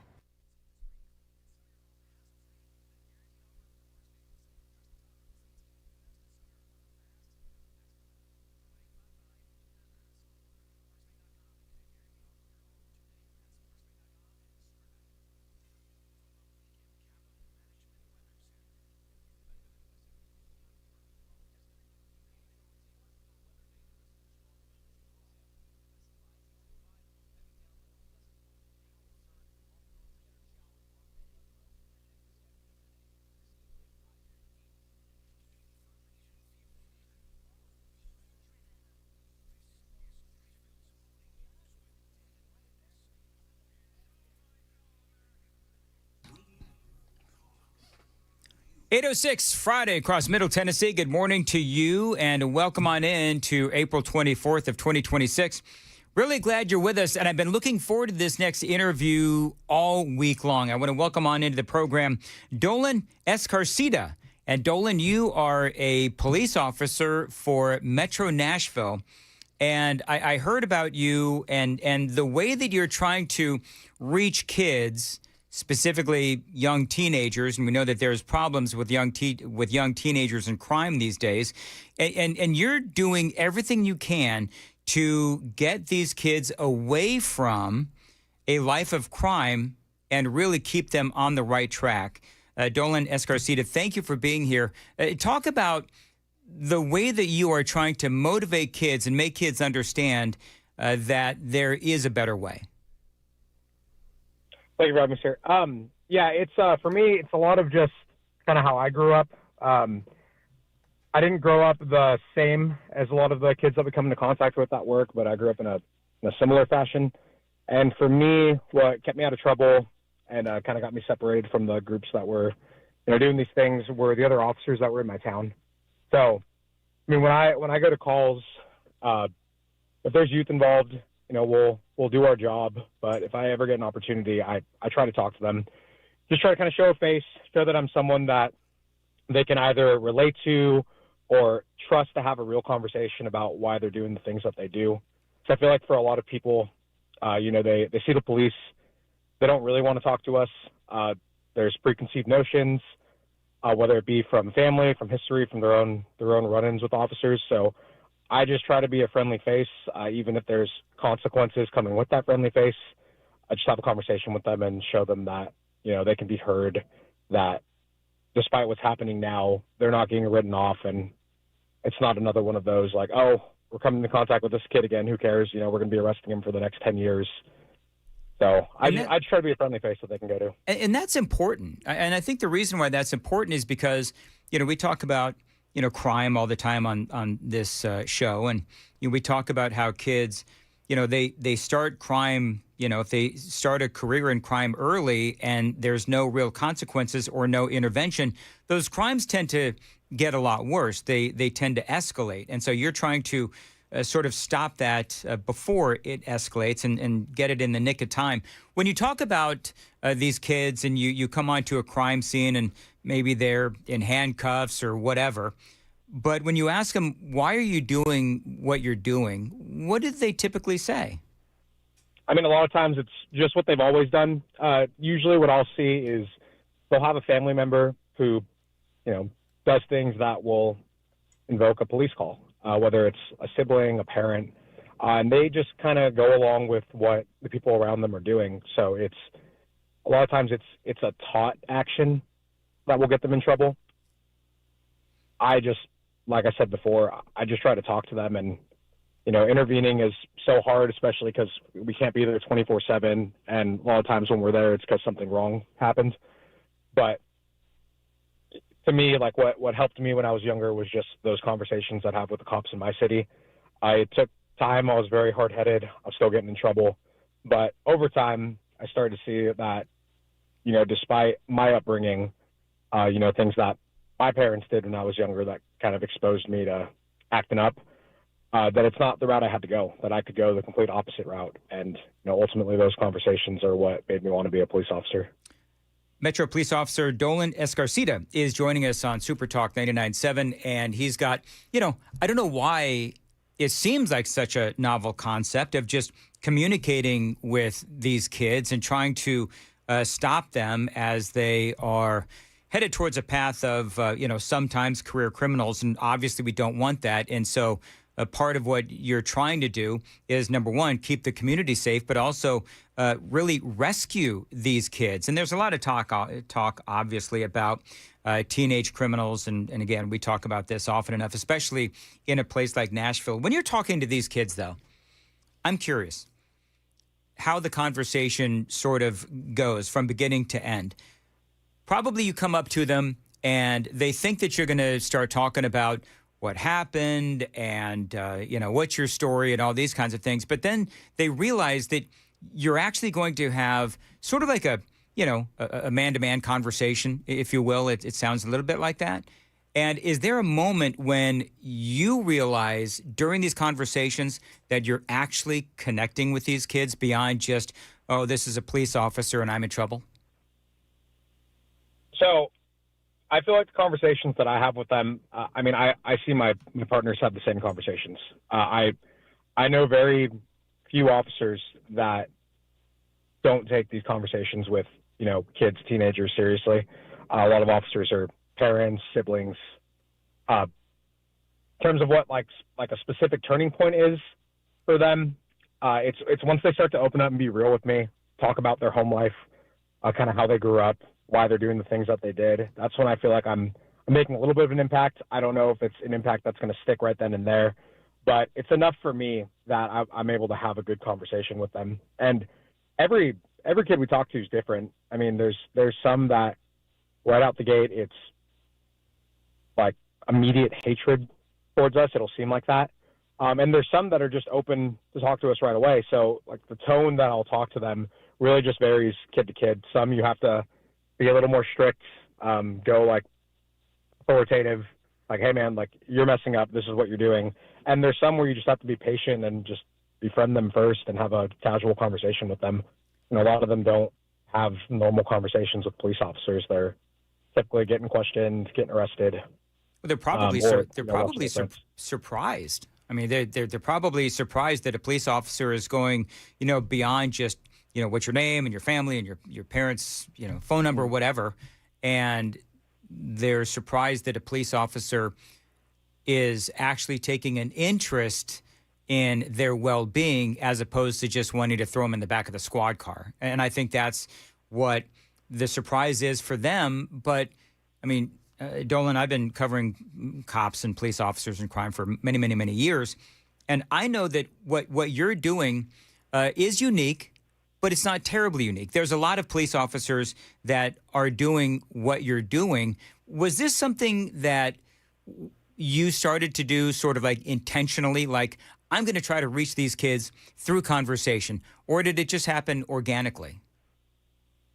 I like to think it happened organically. I'm back home before I moved out here to Nashville. I was really big into youth mentorship, specifically high school age students. So I had a lot of guys that I would meet up with regularly, just kind of do life with. So whenever I'm talking to anybody who's in that age range, I always take an interest. I want to know what's going on with them, how I can possibly help them. And that just kind of bled into policing for me. It was never a intentional, like, no, I'm going to talk to this kid and I'm going to try to break through to him. It comes up organically for me, at least. When you're out on the beat, is it heartbreaking if you end up, you've spoken to a kid before and then there he is on the curb again, suspected of doing something again? Like how do you handle that situation? So I feel like setting expectations for yourself helps a lot with that, because the reality is you're not going to change everybody from one conversation. It's just a matter of several small interactions with a person can lead to change eventually. So it's more of like long-term work. I've had juveniles that I've run into several times that I've taken down or that I've just come into contact with where they're going to keep getting in trouble. I understand that. I'm not okay with it where I'm glad they're getting in trouble, but I expect it. The idea is that over time, whether it's they're constantly getting arrested or at least constantly having interactions with us and we're able to have those good conversations with them, that some kind of switch in their brain will flip and they'll start to kind of look at their life, reevaluate the things that they're doing, and want more for themselves. Because everybody has a different upbringing. Not everyone has, both their parents in their house. Not everybody lives in the neighborhoods that a lot of these kids live in. So if just little conversations are what it takes to eventually get them to flip a script, then I'm happy with that. How long have you been doing this? Not long. I graduated the police academy April of last year. Okay, so my point is, have you been doing this long enough that, the 12-year-old that you were dealing with years ago is now 19 years old and has come back to you and said, thank you for taking the time. I would be willing to bet, though, Dolan, that you are going to have that experience in the years ahead. Yeah, I'm still in contact with a lot of the guys that I did youth mentorship for back in where I'm from, California. I mean, that's what I had when I was younger. I had a mentor. His name was Zach. I'm still super close with him. He was a little younger than me when I first met him. Kind of walked through life, helped me get out of the spot that I was in, and to this day, I mean, he was at my wedding. I saw him get married. I've met his kids. We still keep in regular contact, and it's been years. I mean, I met him when I was in 8th grade. So when you're talking to these kids, is there one or two things that a lot of these kids have in common when you're hearing their stories? What's the commonality? Typically, I see broken homes, whether it be a lack of a parental figure one way or the other. I feel like that's a regular thing for troubled youth across the country. If you have these broken homes, they're growing up with not both of their parents. They might be growing up with grandparents who love them and care about them, but these things tend to spiral, and a lot of baggage comes with that. This is what some would call community policing. Is this what some people would define as community policing? I think everyone has their own view of what community policing is. For some people, it's doing events. For some people, it's answering calls and being proactive. I mean, I think community policing is just talking to the community. Like, you're able to do your job, whatever capacity you're doing it within the department, but just being able to talk to the community that you're serving. I don't know what your beat is, or the area that you patrol, but are you developing a reputation of and a relationship of trust within your beat? Do people like, oh, here comes, Officer Escarcita?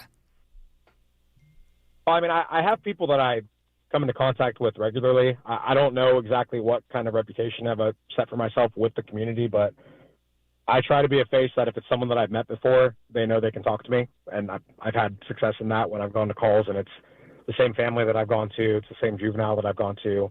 Same person I might have arrested several times. Yeah. Well, what's I feel like every officer tries to build that. Yeah. What's the reaction of the parents when you walk in and you're talking to them about, Junior here is on the path to a lifetime of crime? I mean, what is their reaction? I mean, you get a mix. You get the parents who tell you they feel like they've done everything that they can. They're always trying. They're giving this kid everything. And then you have parents who just almost seems like they don't care. Mm-hmm. They've given up. How does your supervising officers? I don't know how the hierarchy works, but how does your boss and the other officers, are they learning from what you're doing? Are others also taking up the mantle? How are the other officers sort of relating to all of this? Because you've gotten some publicity, including this interview. I mean, I try to learn from everyone that I'm around.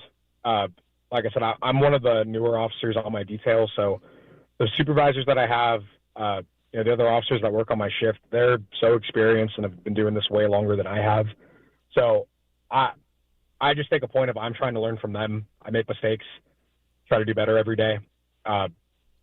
I try to be an example with how I talk to people, but there's not like a fixed, hey, let me show you how I talk to people, or like, this is how I do it. I'm on the opposite end of the spectrum where I feel like a lot of the success I've been able to have is from the things that I've learned from the other officers I work with and the supervisors that I do have, whether I make mistakes or I do good.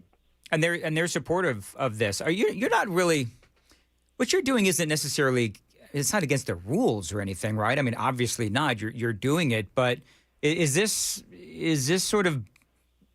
beyond the protocol, the typical protocol? Well, my instructor when I was in the academy, he was really big on harping on us getting out of our cars and talking to people. Said, one of the best ways you can be a good officer is by getting out of your car and going and having conversations. So I've tried to take that seriously. My instructor is Officer Smith, and he beat a lot of really good lessons into us throughout the academy, and that was one of the ones that stuck with me was getting out of the car, having conversations with people, because you're going to run into the same people, almost every shift. You're just in your first year or so. It is my hope that you continue down this path of trying to help kids through conversation. Some people, they get jaded the longer that they've got the badge on. I don't think that's going to happen with you, Dolan, and I'm really glad that you came on with us, and I think that you're doing incredible work. I think that you're doing God's work, and I appreciate that you're doing it. I appreciate it, sir. All right, good luck. And that is Dolan Escarcita, and he is a Metro Nashville police officer. Love, Joan, what he's doing. It's and awesome. Getting out of the car. I like what he said. Getting out of the car and talking to the kids. And this is what those kids need. And you heard him say, because I said, what is the one commonality, one or two commonalities? And shocker, broken families. That rang so true. The second he said that, I was like, yeah. Yep. Yeah. By the way, people are making fun of me. Apparently, I don't do cop talk real well because I said, you're beat. Isn't that what they used to call? It is a beat. No, you're fine with that. Is it? Because the guy's like 4680. You're beat. Come on, Dan. Yeah, no, it's fine. You're fine with that. Reporters have beats and cops have beats. That's exactly right. I love this, and I see this often. 0928, I love your interviews, Dan. You do a great job. You do. You ask terrific questions. You're a good interviewer, so well, good for you. Sweet. Thank you. It's all about me, Joan. Of course it is, Dan. Just ask me. By the way, Joan. Yeah.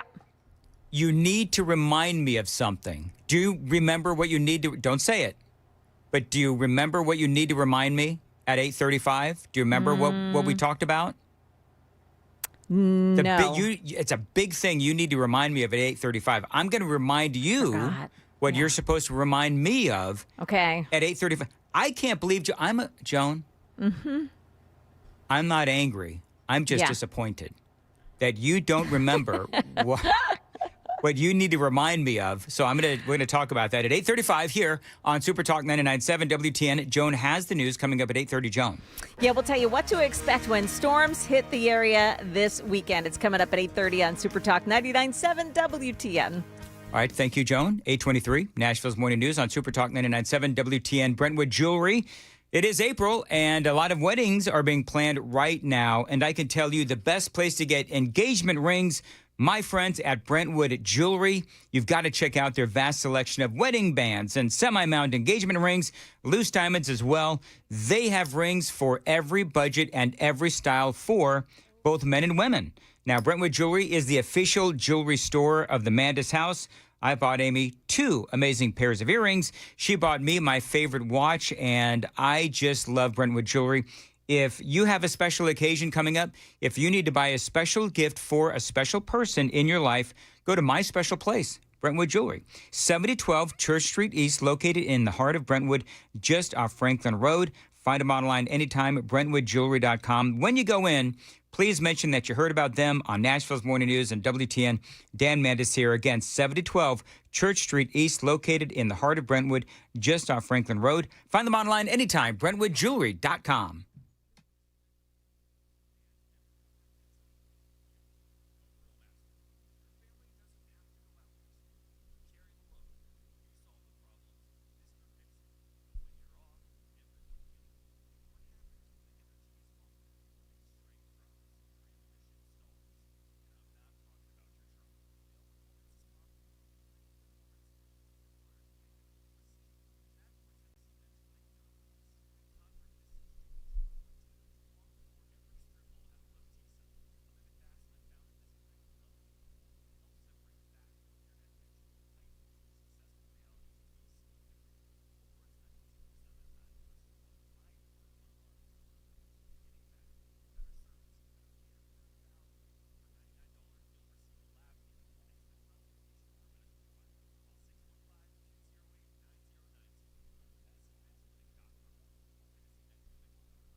Good morning. It's now 8:30. I'm Joan Jones with your top stories, and let's deal with the weather first.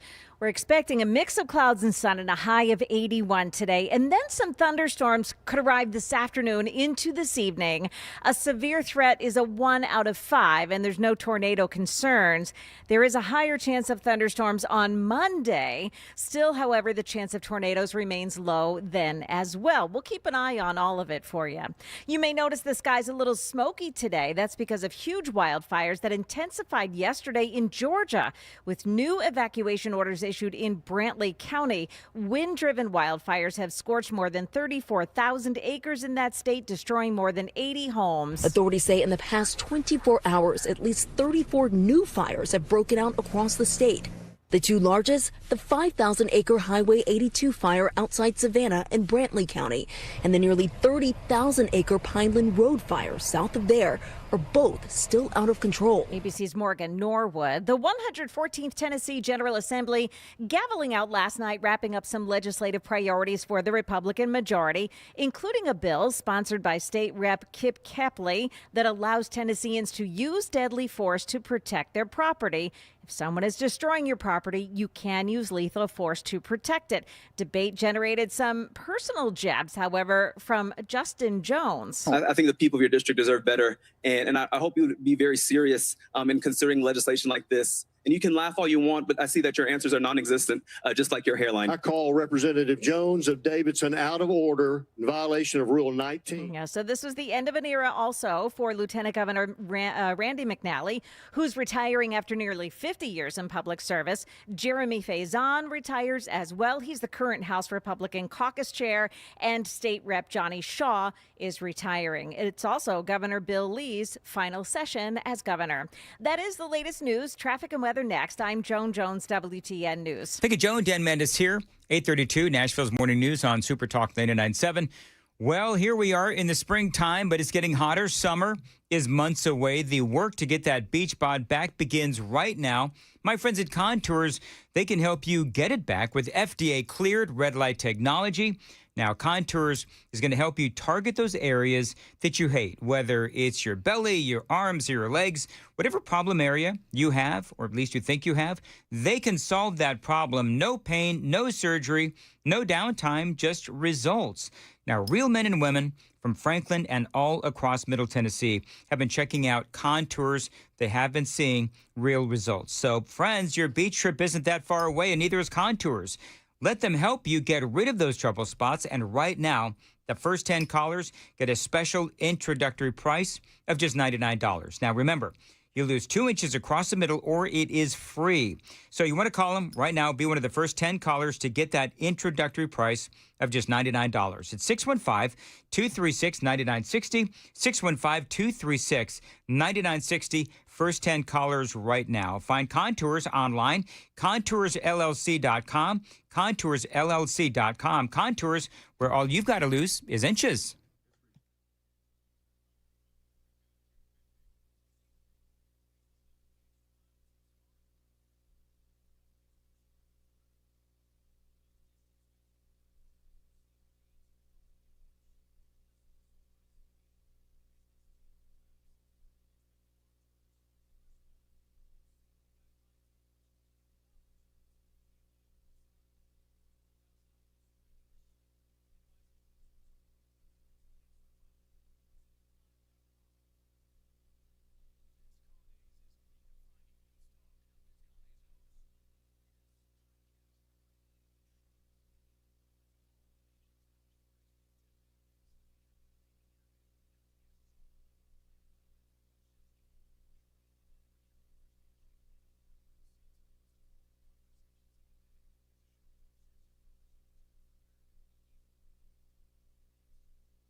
There's a crash near the airport at Briley Parkway and Vultee Boulevard. One in Joelton on the 24 westbound lanes past New Hope Road. Berry Hill, Thompson Lane at Sidco Drive. A crash involving injuries. You've got one on 70 at Sam's Creek Road as well. That actually is road work that's happening there. Only one lane through that area on 70 at Sam's Creek Road. And then East Nashville, a crash on the right shoulder. Ellington Parkway southbound before Spring Street. Traffic every 10 minutes every morning on Super Talk 99.7 WTN.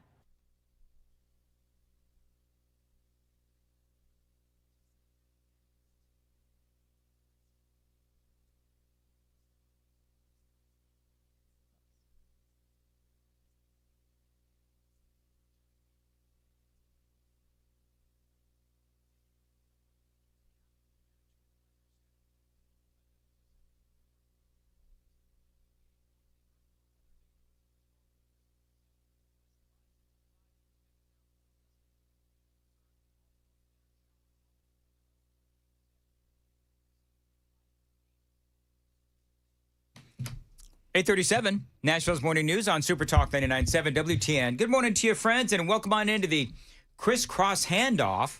What's up, Dan? How are you, Chris? I'm good. So Joan is still in her pajamas.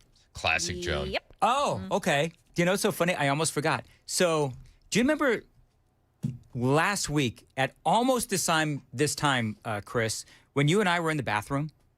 Okay. Oh, This yes. is getting weird. What? I don't. You really don't remember when we were in the bathroom together at 9 o'clock last week at this exact same time? I remember that you were in the bathroom together. So you don't actually know this, Chris. So Joan and I, when she's at home, I'm on FaceTime with Joan. So Joan was in the bathroom with us as well. She was last week. So you and I are talking. I am at the urinal. You're washing your hands, and you and I are chatting. What were we talking about? It was probably something awful. No, it was nothing. That was my first thought.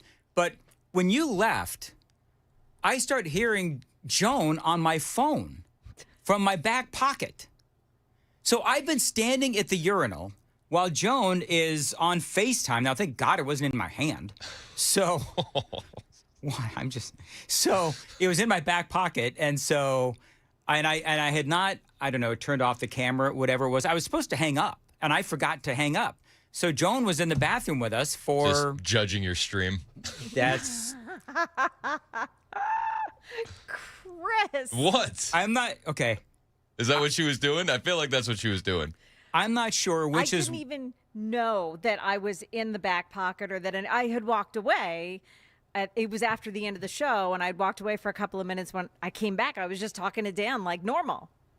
And then I pulled her out of my pocket, and I said, "Hi, Joan. How long you been there?" Should we be concerned about the lack of pressure? You know, that she didn't hear it? Is there something that needs to be checked out there? Which stream is worse, mine or the station's? Let's go to the phones. Does your stream have random Spanish commercials? So people want to know. Inquiring minds. Oh, man. Anyway, moving right along from there. I didn't expect this was going to go to my stream, so to speak. Anyway, so Joan, we need to leave it. And here's the thing you don't know, Joan. That happened 2 weeks in a row on Friday. It did? Yeah, I always forget to hang up the FaceTime with you. So that's why you hung up the FaceTime early today? No, I think I'm just technologically challenged. Okay. That along with my stream? Hung it up, yeah, to make apparently. sure that I wasn't checking out your stream. That's what I think. All right, anyway, moving right along. Hi, Chris. Hey, what's up? So, yeah, I don't know what I've done, but I accidentally hung up on Joan. You have, can we do the whole Tucker Candace Owens thing first? Let's do it. All right, so... We talked about this a little bit on the podcast that drops tomorrow morning. We did. It's Matt, this week's edition is Matt Murphy free. Murphy free. Murphy free. He was sick yesterday. Yep. And so we went ahead and you know what I've noticed? I talk a lot more when Matt's not there. Yeah, me too. Yeah. It's weird what happens when you go from 3 to 2. That's anyway, awkward, yeah. So it's just me and Chris, but rollicking conversation. And mostly peaceful classic. We talked a little bit about Throwback Saturday, I guess, is when it drops. So we talked a little bit about Nick Fuentes. Yep. And how Nick Fuentes, right nationalist, and how the rumor was that the SPLC was paying Nick Fuentes as part of this whole we're gonna prop up Nazis so that we're more relevant, right? Well, now the word on the street is that Tucker and Candace Owens and others, Ian Carroll and Sneeko. I'm not sure what a Sneeko is, but how the kids know Sneeko. The SPLC is paying Sneeko and others to actually black pill conservatives. I just like hearing you say Sneeko. Yeah, it hurts. It's awkward. And it hurts. It rolls off the tongue. Not really. It doesn't. It flows as well as your stream, actually. Oh, boy. Do you know, he could be telling you that that's like a kid word, like that's a cool and up and coming word, and you will take it throughout your day and use it. I should start doing that, actually. It's a great idea. Knowing that, that it's not an actual word. All the kids are saying bibbity bop, Dan. Bibbity bop? There you go. It's the bibbity bop, Dan. And the response to that is boo. Yep. Okay, good. I'm going to say that I feel targeted right now and a little bit harassed. You're talking about my stream. You're talking about my inability to know common vernacular. People just go down to HR and let them know what the bibbity is. I'll catch that flight to New York. So the people were making fun of me earlier because I said, like, I had a police officer on. I said, you're beat.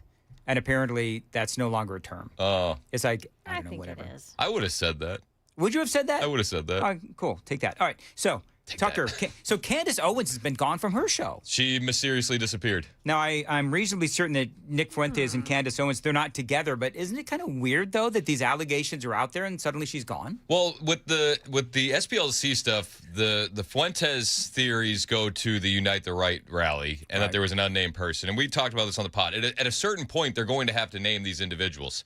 Out of the ones that are being accused of possibly being funded by the SPLC, only one of them has responded that I've seen so far, and that was Fuentes. And he said on X yesterday, the new line that I worked with the SPLC is the laziest Fed jacketing narrative yet. I was 18 when I went to Charlottesville. The SPLC doxed my house in 2022, which led to me almost getting murdered, got me censored, doxed my interns, and got friends of mine fired from their jobs. Part of a new wave of attacks against me from the Washington Post, the Atlantic, the ADL, now the MAGA crowd.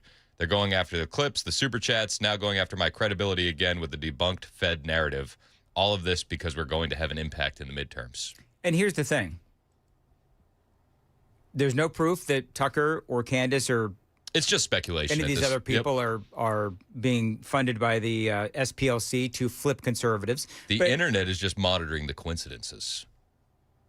Well, yeah. And, Tucker, the thing that I said earlier was Tucker and Candace, it felt like they flipped like really quickly and so over the top. That's the weird thing. So over the top. Well, Tucker was like, I regret campaigning for Donald Trump. It's like, just stop it. But even with the war in Iran, there's like, if you're adamantly against the war in Iran, I get it. I really do. Like, I think there's a nuanced conversation there to be had in the conservative crowd. But are you going to tell me that it would have been better with Kamala Harris? Apparently Tucker is. That doesn't make any sense. It makes no sense whatsoever. And I don't remember when Tucker jumped in. If he jumped in during a primary or if he jumped in during the general. I don't remember when he jumped in. But I think it was during the general. Well, then he is literally saying that Kamala Harris would have done a better job. Because that's what he's saying. Yeah. If he jumped in during the primary, I would understand more. It's like, well, maybe I should have recommended whoever else ran in the primary. But Tucker doesn't like Trump, and that's been proven for years. Remember the text messages? He's like, "Oh, I'm so grateful when I'm going to be done covering this guy." Like, that's okay. Yeah, no, that's exactly right. But there's no comparison. There's just none. No, and you're right. Even with the war on Iran, now, unfortunately, this may be the issue that Donald Trump is this kind of a decision on Iran is really legacy defining. Yes. So even with all of the great, and he has done some really flippin' good things, Donald Trump. The border's closed. Borders closed. Or trying to do as much deportation as we possibly can. Self-deportation. You got your tax cuts. You got your big beautiful bill. You got replenishing the military. There's a lot of really good things that the president has. Iran, though, is again legacy defining. So we'll have to see if Candace Owens or Tucker Carlson, if they actually have any kind of a comment to this. But I know you're more excited about Sneeko. Sure. All right. Joan, I'm going to call Joan Jones out right now. Joan, in your fuzzy little slippers, do you know who Sneeko is? No. Exactly. So she's laughing at your comedy like she knows. Joan's also very excited about Sneeko. Sure I am. She's a Sneeko P1. I'm a Sneeko P1. All right, so what do we got here with the video? All right, so we got accosted yesterday on the text line. They're like, "There's no content going on that you could be covering." That's what somebody said. About what? Because we were having fun during the break where we're usually having fun. Oh, okay. So I decided to bring real content today. Okay, good. Go. All right, this is a United States soldier, and he just got arrested. ABC reported that a Special Forces soldier made a $400,000 bet on the removal of Venezuelan President Nicolas Maduro. This is according to ABC. Federal investigators say the soldier bet more than $33,000 just hours before Trump announced Maduro's capture. It was the largest bet. He won $400,000. They said following the successful trading relating to Maduro and Venezuela-related contracts, Gannon Ken Van Dyke allegedly sent most of his proceeds to a foreign cryptocurrency vault before depositing them into a newly created online brokerage account the same day of the operation, where Van Dyke withdrew the majority of his allegedly unlawful proceeds from his Polymarket account, the DOJ announced, and they've arrested this guy. Okay. And I don't like it. You don't like that he was arrested? You don't like it? No, I don't like that he was arrested. Tell me why. Well, as you'll hear from the president in a moment, and as you'll hear from Anna Paulina Luna, members of Congress do insider trading all the time. He didn't bet against it. He bet in favor of it. And Pete Rose should be in the Hall of Fame. You're damn right he should, Dan. Now, hang on. Isn't this what Nancy Pelosi does? And Yeah. we skewer her big time? Exactly. But she gets away with it. So this guy should get away with it too? Amen. I have a different take on that. I bet you do. Here comes the mom of the show, everybody. Look out for Mom. How about if we charge him and charge Nancy Pelosi? Like, that makes sense to me. Except Nancy Pelosi's never going to get charged. Ever. Fine. You want to hear Anna Paulina Luna? Yeah, Anna Paulina Luna, go. A story just came out before the show came on about one of the guys they sent in to grab Maduro out of Venezuela actually bet on that and made $400,000, and the DOJ has now arrested him. One of the guys that went into Venezuela to do that operation back in December. Yeah, so the reason I wanted to talk about that is because here you have an example of the DOJ saying, you know, this is not fair. We're going to go and we're going to throw the book at this guy, right? Yeah. I'm not necessarily saying what he did is right. However, every single day in Congress, you have multiple members of Congress that are engaging in insider trading. We had an actual ban on this that we pressured leadership to bring to the floor, and we're going to get a vote on it. But Hakeem Jeffries, went and told the Democrats not to support this ban, and we were receiving own pressure from our own leadership on pushing this forward. And yet you have a member who went on this raid, which, by the way, our military members don't get paid a lot. But the member that goes on this raid places a bet, and yet he's facing, I think, up to 50 or 60 years in prison. So there is no double standard of justice, or there is no fair justice in this country if you have members of Congress getting away with it, and this guy doing it every day. So on an unpopular take, I'm going to be asking for him to be pardoned. I'm going to ask that he they disgorge his profits, and that he basically go back to the military, because at the end of the day, again, we have proof of this happening every day. Nancy Pelosi makes 17,000% returns on her stock investments. Yeah. Rob Schmidt is like, yeah, this is an interesting take. So, well, let's be honest. The guy, Gannon Ken Van Dyke, the U.S. Master Army Sergeant, E8 in Special Forces, arrested in this case, has a base salary of about $71,000 to $90,000 per year, depending on his exact years of service, to put his life on the line, go out there and do that kind of stuff. And he bet on his team to win. He did bet on his team to win, but he did have insider trading. Trading. But for to Joan's point, a bunch of other people do it besides Nancy Pelosi. Yeah. So there are Republicans that do it too. Oh yeah. So. Donald Trump, real quickly, we're running out of time. This is what Donald Trump said about the whole insider trading thing. Listen. Apparently, there was a Special Forces soldier who was involved in the capture of Venezuelan President Maduro, who was arrested by federal authorities today on suspicion of insider trading and betting on Polymarket. Are you concerned that federal employees are betting on these prediction markets and potentially getting rich? Well, I don't know about it, but was he betting that they would get him or they wouldn't get him? It sounds like he was betting on his removal from office, that Maduro would be removed. Well, that's it sounds like interesting. he was involved in the operation. That's like Pete Rose betting on his own team. That's what I It's said. a little like Pete Rose. Pete Rose, they kept him out of the Hall of Fame because he bet on his own team. Now, if he bet against his team, that would be no good, but he bet on his own team. I'll look into it, yeah. Interesting. Trump said the same thing that I did.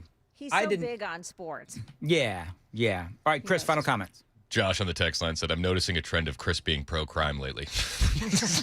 Boy, that is true. That is true. All right, thank you, everyone. Joan, have a great weekend. Dan Mandis here. I want to tell you about the Glock store. Don't forget, Saturday, May 30th, it is their big open house at the Glock store. I can't wait. I'm going to be there. Chris is going to be there. Murphy Show is going to be there as well. And listen, they've got great raffles at these open houses. And so you can go there. You can enter the raffles. You can enter to win. I mean, they give away a lot of stuff at these raffles. They've also got great 2A speakers as well, guns, ammunition. They've got all kinds of vendors, too. So if you want to upgrade your gun, if you want to accessorize your gun, well, this is the day to do it. Saturday, May 30th. It is the open house at the Glock store. You know, this is my place to buy guns. This is my place to buy ammunition. This is my place to upgrade my firearm. Check it out. Save the date, Saturday, May 30th. Find them online, glockstore.com, shoot270.com.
8:56, Nashville's Morning News on Super Talk 99.7 WTN. Did you hear the musings of one Molly Ringwald? I did. I heard it on the way in while you were playing it, and it's infuriating. It is infuriating. This is Molly Ringwald, of course, from Hey, Hey, Hey fame, the Breakfast Club. So please, please use your voice and protest. You know, these are children. These are children who are being taken away from their parents. These are mothers who are being killed By ICE. She's complaining about ICE. These are fathers. These are ICU nurses. These are people that are good people. That now their families have to grieve them for doing nothing except for standing up for what's right, for keeping women from being brutalized. Remember that comment. Yeah, please. And people that, did nothing except standing up for what's right. How about the people that just went for a jog? Yeah. In Chicago. Yeah. Or going out for a jog, getting shot, getting killed by illegal aliens. She calls ICE agents monsters. By these monsters. And they are monsters. Speaking of children and mothers and monsters, I actually saw a story that made my blood boil yesterday. An illegal alien in San Antonio, Texas, just happened to come out of the woods, and he sees a mom and a 3-year-old fishing. So he started throwing punches at the mother, and then he started biting the face of the 3-year-old. You want to talk about monsters? This is what monsters do. This is absolutely horrifying. This is, what city is this in? San Antonio. A random attack at a Southside park over the weekend has a San Antonio mother in shock. Her 3-year-old daughter is recovering tonight from wounds from a total stranger. It all happened Saturday at Espada Park while Gabriela Perez and her family were fishing. That's when a man appeared out of the woods and began punching Perez and grabbing her by the hair, causing her to drop her daughter. That's when it is said the attacker started biting the little girl's face. Perez says it was a scene out of a horror movie. I think whenever he was, everybody was already there, I got up and I was like, this is a zombie movie. Like, what the heck?